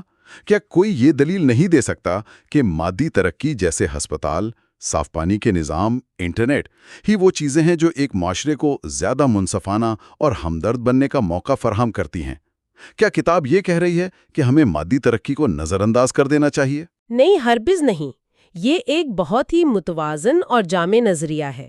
کتاب مادی ترقی کے خلاف نہیں بلکہ اسے اس کے صحیح مقام پر رکھتی ہے۔ اس کا نقطہ نظر یہ ہے کہ مادی ترقی بذات خود منزل نہیں بلکہ ایک آلہ ہے، ایک ٹول ہے۔ اگر اس ٹول کو انسانی فلاح، عدل کے قیام، علم کے فروغ اور کمزوروں کی مدد کے لیے استعمال کیا جائے تو یہ ایک بہت بڑی نعمت ہے۔ لیکن اگر اس کا غلط استعمال ہو تو پھر وہی ہوتا ہے جو ہم تاریخ میں اور آج بھی دیکھتے ہیں۔ اگر یہی ٹول صرف طاقت کے حصول، دوسرے انسانوں کے استحصال اور اخلاقی گراوٹ کا ذریعہ بن جائے تو یہ ایک زحمت اور عذاب بن جاتا ہے۔ کتاب کے مطابق جب انسانیت خدائی رہنمائی کو اپنی عقل اور علم کی روشنی میں اپناتی ہے تو ایک ایسی تہذیب جنم لیتی ہے جو ہر روحانی، اخلاقی، فکری اور مادی ہر لحاظ سے متوازن اور حقیقی معنوں میں ترقی یافتہ ہوتی ہے۔ تو آج کی اس گہری گفتگو کا خلاصہ یہ ہے کہ ہمیں ترقی کے پیمانے بدلنے کی ضرورت ہے۔ پہلا بڑا نقطہ، عقل ایمان کی مخالف نہیں بلکہ اس کی ساتھی ہے جو اسے اندھی تقلید سے نکال کر ایک شعوری اور ذاتی تجربے میں بدل دیتی ہے۔ دوسرا، علم کا مقصد صرف جاننا نہیں بلکہ بننا ہے۔ یہ ایک اخلاقی ذمہ داری ہے جو عمل اور کردار میں نظر آنی چاہیے۔ اور تیسرا اور سب سے اہم، حقیقی تہذیب کا معیار یہ نہیں کہ ہم نے کیا بنایا ہے بلکہ یہ ہے کہ ہم بحیثیت انسان کیا بنے ہیں۔ بالکل، اور یہ گفتگو ہمارے لیے سوچنے کا ایک بہت گہرا سوال چھوڑ جاتی ہے۔ جب ہم اپنی زندگیوں میں یا اپنے معاشرے میں کامیابی یا ترقی کی بات کرتے ہیں تو ہمارا پیمانہ کیا ہوتا ہے؟ کیا ہم صرف بینک بیلنس، گاڑیاں اور ٹیکنیکی ایجادات کو دیکھتے ہیں؟ یا ہم یہ بھی دیکھتے ہیں کہ بحیثیت انسان ہم کتنے منصف، کتنے ہمدرد اور کتنے دیانتدار ہو رہے ہیں؟ یہ بہت اہم سوال ہے۔ جی، کیا ہم اپنی مادی ترقی کے حصول میں اس فکری اور اخلاقی نشوونما کے ساتھ توازن قائم کر پا رہے ہیں جسے یہ کتاب ایک مہذب معاشرے کی اصل بنیاد قرار دیتی ہے؟ یہ وہ سوال ہے جس کا جواب ہم سب کو اپنے اندر تلاش کرنا ہے۔ اس گہری اور فکر انگیز گفتگو کا بہت بہت شکریہ۔ یہ دین انسانیت پر ہمارے سلسلے کا 5واں حصہ تھا۔ اگلی اور آخری نشست میں ہم ان تمام نکات کو سمیٹیں گے اور اس کتاب میں پیش کردہ مکمل انسان مرکز ویژن کا جائزہ لیں گے، یہ دیکھنے کے لیے کہ یہ تمام ٹکڑے مل کر ایک مکمل تصویر کیسے بناتے ہیں۔ ہمارے ساتھ شامل ہونے کا شکریہ۔ ہم نے اس کتاب کی کئی بہت اہم تصورات پر الگ الگ بات کی ہے، امن پر، استدلال پر، اخلاقیات پر، لیکن آج کا دن ان سب دھاگوں کو جوڑ کر ایک بڑی تصویر دیکھنے کا ہے۔ جی، اور یہ تصویر بہت اہم ہے کیونکہ آج ہم کتاب کے مجموعی عالمی نظریے کو سمجھنے کی کوشش کریں گے۔ بالکل، آج ہمارے سامنے ایک بڑا سوال ہے، اور وہ سوال یہ ہے کہ آج کی اس تقسیم شدہ اور آپ کہہ لیں کہ تنازعات سے بھری دنیا میں کیا ایک کتاب واقعی امن کا کوئی قابل عمل راستہ دکھا سکتی ہے؟ آج ہم یہی جاننے کی کوشش کریں گے کہ دین انسانیت اس سوال کا کتنا ٹھوس اور قابل یقین جواب دیتی ہے۔ اور اس کے لیے، جیسا کہ ہم نے ہمیشہ کیا ہے، ہمارا واحد ذریعہ خود کتاب کا متن ہے۔ ہم کوشش کریں گے کہ مصنف تمام انسانوں کے لیے ایک متحد اخلاقی نظام کیسے پیش کرتے ہیں اور اس کی بنیاد پر ایک پرامن مستقبل کا کیا نقشہ کھینچتے ہیں۔ تو پھر میرے خیال میں شروعات اس کے عنوان سے ہی کرنی چاہیے، دین انسانیت۔ یہ صرف ایک نام نہیں ہے، یہ ایک بہت بڑا دعویٰ ہے نا؟ بہت بڑا دعویٰ ہے، اور کتاب اس دعوے کو ثابت کرنے کی کوشش کرتی ہے۔ ماخذ میں شروع میں ہی ایک بہت واضح جملہ ہے، اسلام دین انسانیت ہے۔ اچھا، تو وہ اس کو اسلام سے جوڑتے ہیں؟ جی، لیکن اس کی دلیل بہت دلچسپ ہے۔ دلیل یہ دی گئی ہے کہ خدا نے مختلف زمانوں میں پیغمبروں کے ذریعے ایک ہی ہدایت نامہ بھیجا، اور اسلام اسی ہدایت نامے کا محفوظ شدہ ایڈیشن ہے۔ تو یہ ایک تسلسل کا تصور ہے۔ بالکل، اور یہاں دلچسپ بات یہ ہے کہ اسے پیش کیسے کیا گیا ہے۔ کتاب اسلام کو محض چند رسومات یا عقائد کے مجموعے کے طور پر نہیں دیکھتی، تو پھر کس طرح دیکھتی ہے؟ ایک آفاقی نظام کے طور پر۔ ایک ایسے دین کا تصور ہے جو کسی خاص قوم یا ثقافت کے لیے نہیں بلکہ انسان کی بنیادی فطرت اور اس کی عقل سے مخاطب ہے۔ یہ بہت اہم نکتہ ہے، یعنی یہ مذہب کو کلچر سے الگ کر کے دیکھ رہے ہیں۔ جی، ماخذ میں حکمت اور انسانیت کے گہرے تعلق پر بہت زور دیا گیا ہے۔ یہ ایک طرح سے، اگر میں ایک جدید تشبیہ استعمال کروں تو انسان کے لیے ایک یونیورسل آپریٹنگ سسٹم کا تصور ہے۔ یونیورسل آپریٹنگ سسٹم، یہ تشبیہ بہت دلچسپ ہے، یعنی ایک ایسا نظام جو ہر انسان کے اندر پہلے سے موجود سافٹ ویئر کے ساتھ ہم آہنگ ہو کر کام کرے۔ بالکل، وہ پہلے سے موجود سافٹ ویئر کیا ہے؟ آپ کی فطرت، آپ کا ضمیر۔ تو کتاب یہ کہہ رہی ہے کہ یہ دین باہر سے مسلط کی جانے والی کوئی چیز نہیں بلکہ انسان کی اپنی اندرونی حقیقت کی دریافت کا نام ہے۔ تو یہ دریافت کا سفر ہے، قبولیت کا نہیں؟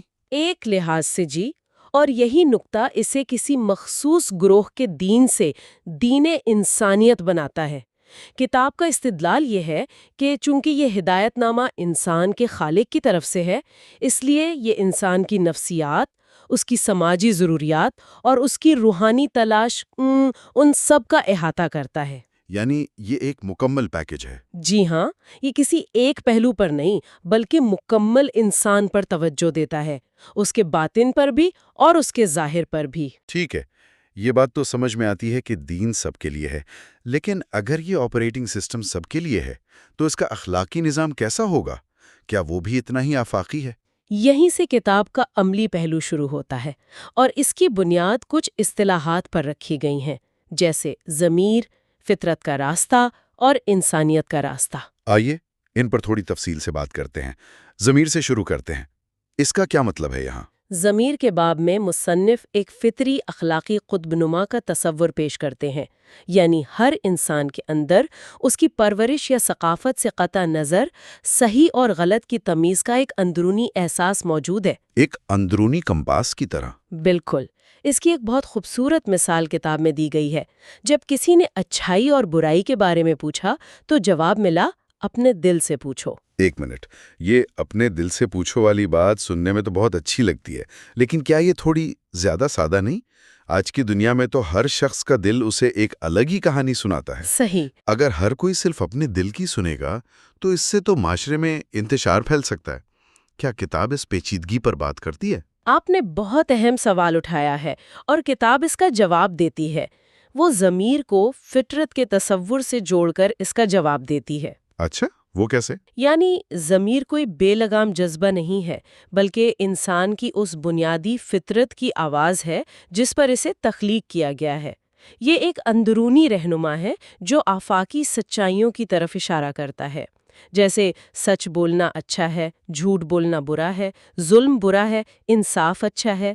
یہ وہ بنیادی باتیں ہیں جن پر تقریباً تمام انسان متفق ہیں۔ تو ضمیر کو فطرت کے ساتھ کیلیبریٹ کرنا پڑتا ہے۔ جی کہہ سکتے ہیں، لیکن کتاب صرف یہاں رک نہیں جاتی، وہ اس اندرونی احساس کو بیرونی عمل سے جوڑتی ہے۔ بندے کے اعمال کا حصہ اسی بارے میں ہے۔ یعنی تھیوری سے پریکٹس کی طرف۔ بالکل، اس حصے میں بہت عملی ہدایات ہیں، جیسے تکبر سے بچنا، عاجزی اختیار کرنا، اور ایک بہت ہی طاقتور ہدایت ہے کہ جب جاہل لوگ آپ سے الجھیں تو ان کا جواب جھگڑے سے نہیں بلکہ سلام کہہ کر دینا ہے۔ سلام کہہ کر دینا؟ اس سے مراد کیا ہے؟ صرف سلام کرنا یا اس کا کوئی گہرا مطلب ہے؟ اس کا گہرا مطلب ہے۔ اس کا مطلب ہے سلامتی کی دعا دے کر الگ ہو جانا، یعنی آپ منفی ماحول کا حصہ بننے سے انکار کر دیتے ہیں۔ آپ جھگڑنے کے بجائے امن کا انتخاب کرتے ہیں۔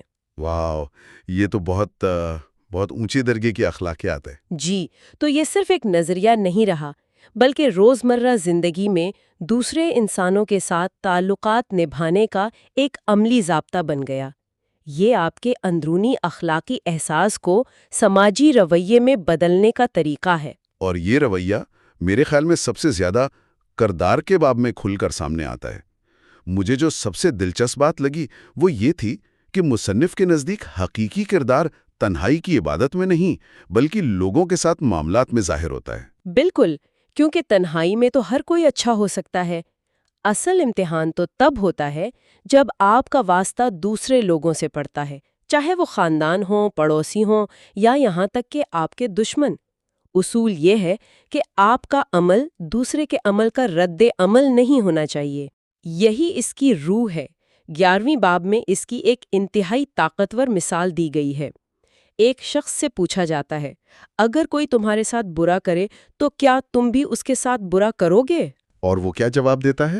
وہ جواب دیتا ہے، نہیں، بس اتنا سا، نہیں۔ یہ جو منفی رویے کے جواب میں مثبت رویہ اپنانا ہے، یہی اس اخلاقی ڈھانچے کا مرکز ہے۔ لیکن یہ تو بہت غیر حقیقی لگتا ہے۔ آج کی دنیا میں جہاں جیسے کو تیسا کا اصول چلتا ہے، یہ رویہ کیسے ممکن ہے؟ کیا یہ کمزور اور غیر عملی اخلاقیات کی دعوت نہیں؟ لوگ تو آپ کا فائدہ اٹھائیں گے۔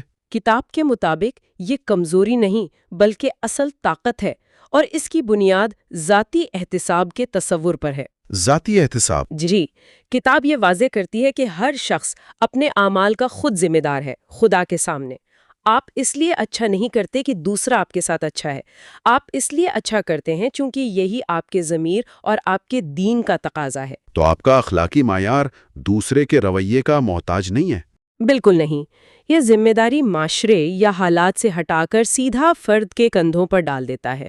آپ کسی کو الزام نہیں دے سکتے کہ اس نے برا کیا اس لیے میں نے بھی برا کیا۔ اچھا، تو یہ انفرادی ذمہ داری کا احساس ہی ہے جو اس بظاہر غیر حقیقی اخلاقیات کو قابل عمل بناتا ہے۔ آپ دوسرے کے عمل کے قیدی نہیں بلکہ اپنے اصولوں کے پابند ہیں۔ یہ تو ایک بہت بڑا نفسیاتی شفٹ ہے نا؟ بہت بڑا۔ یہ آپ کو رد عمل کے چکر سے آزاد کرتا ہے۔ دیکھیں، آپ حالات کو کنٹرول نہیں کر سکتے، لیکن آپ اپنے رد عمل کو ضرور کنٹرول کر سکتے ہیں۔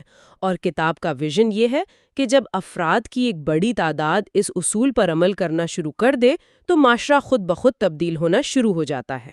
تو ہم نے ایک آفاقی دین، ضمیر پر مبنی اخلاقیات اور ذاتی احتساب کے تصورات کو جوڑا۔ اب سوال یہ ہے کہ ان سب اصولوں کی بنیاد پر کتاب انسانی تہذیب کے مستقبل کا کیا تصور پیش کرتی ہے؟ اس کا آخری ہدف کیا ہے؟ اس کا ہدف تصادم سے پاک، امن اور فکری دریافت پر مبنی ایک دنیا ہے، اور اس ویژن کے لیے پرامن طریقہ کار کا باب کلیدی حیثیت رکھتا ہے۔ پرامن طریقہ کار۔ جی، مصنف واضح طور پر تقابلی، جارحانہ یا انقلابی طریقوں کو مسترد کرتے ہیں۔ ان کے نزدیک الہی سچائی کی دریافت اور اس کی دعوت کا واحد راستہ استدلال، مکالمہ اور عدم تصادم ہے۔ یعنی یہ ایک فکری انقلاب کی دعوت ہے، سیاسی یا عسکری انقلاب کی نہیں؟ بالکل، اور یہ نقطہ آج کے دور میں بہت اہم ہے۔ یہ تو سیدھا سیدھا اس تہذیبوں کے تصادم والے نظریے کو چیلنج کر رہا ہے جو ہم ہر طرف سنتے ہیں۔ ہاں، کلیش آف سویلائزیشنز کا جو بیانیہ ہے۔ یہ صرف چیلنج نہیں کر رہا، یہ اس کی بنیاد ہی کو مسترد کر رہا ہے۔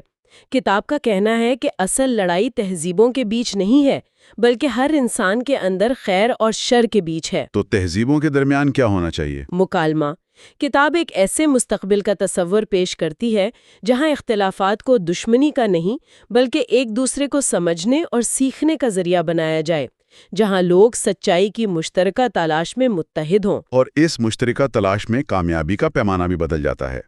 مجھے یاد ہے کتاب میں ایک اصطلاح استعمال ہوئی ہے، نظریے کی نعمت۔ جی، نظریے کی نعمت۔ ایسا لگتا ہے کہ مصنف کہہ رہے ہیں کہ انسانیت کی اصل کامیابی اور ترقی مادی فتوحات یا سیاسی غلبے میں نہیں بلکہ فکری اور روحانی دریافت میں ہے۔ آپ نے بالکل صحیح پکڑا۔ اصل کامیابی خالق کو پہچاننا اور اس کی بنائی ہوئی دنیا کے اصولوں کے مطابق زندگی گزارنا ہے۔ یہ کامیابی کے پورے تصور کو مادی سے روحانی سطح پر لے جاتا ہے۔ اور اس ویژن میں ایک پرامن معاشرے کی تعمیر کے لیے جو سب سے اہم ہتھیار ہے وہ کیا ہے؟ وہ کوئی میزائل یا ٹینک نہیں بلکہ صبر ہے۔ صبر کا ذکر کتاب میں بار بار آیا ہے۔ عام طور پر تو صبر کو کمزوری یا مجبوری میں برداشت کرنے کا نام سمجھا جاتا ہے، لیکن یہاں ایسا نہیں لگتا۔ بالکل نہیں، یہاں صبر کو ایک فعال حکمت عملی، ایک طاقت کے طور پر پیش کیا جا رہا ہے۔ یہ منفی حالات میں محض برداشت کرنا نہیں بلکہ مثبت اور تعمیری رویہ برقرار رکھتے ہوئے اپنے اصولوں پر قائم رہنا ہے۔ اس کی کوئی مثال؟ اور آپ جواب میں سلامتی کی بات کریں تو یہ صبر کی اعلیٰ ترین شکل ہے۔ یہ وہ طاقت ہے جو نفرت اور تشدد کے نہ ختم ہونے والے چکر کو توڑتی ہے۔ کتاب کے آخری حصے انتہا پسندی سے بچنے اور ایک متوازن راستہ اپنانے پر بھی بہت زور دیتے ہیں۔ یہ توازن ایک پائیدار مستقبل کے لیے کتنا اہم ہے؟ یہ بنیاد ہے۔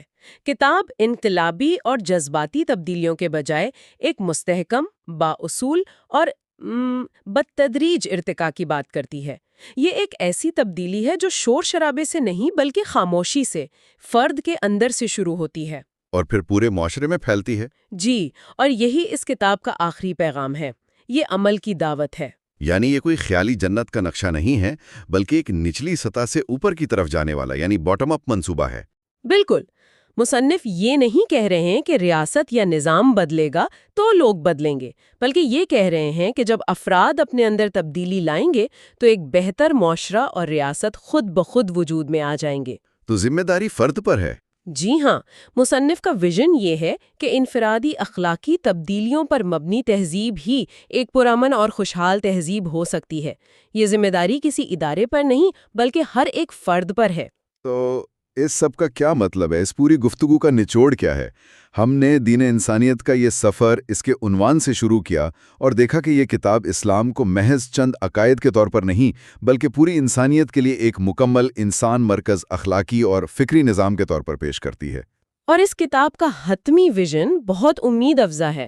یہ تجویز کرتا ہے کہ ایک پرامن مستقبل کا راستہ سیاسی نظریات یا معاشی نظاموں کی بھول بھلائیوں میں نہیں بلکہ استدلال، انفرادی وقار اور امن پر مبنی ایک آفاقی الہی اخلاقی ڈھانچے کو دوبارہ زندہ کرنے میں ہے۔ ایک ایسا راستہ جس کی بنیاد نفرت یا تقسیم پر نہیں بلکہ مشترکہ انسانی اقدار پر رکھی گئی ہے۔ جی بالکل۔ یہ کتاب مستقبل کی تعمیر کے لیے انفرادی ضمیر اور عمل پر بہت بڑی ذمہ داری ڈالتی ہے، اور شاید یہی وہ آخری سوال ہے جو یہ کتاب ہمارے سوچنے کے لیے چھوڑ جاتی ہے۔ اور وہ کیا ہے؟ سوال یہ ہے کہ اگر ایک پرامن عالمی تہذیب کی بنیاد اس کے افراد کا اخلاقی کردار ہے، تو آج بڑے پیمانے پر اس انفرادی تبدیلی کو روکنے والی سب سے بڑی رکاوٹ کیا ہے؟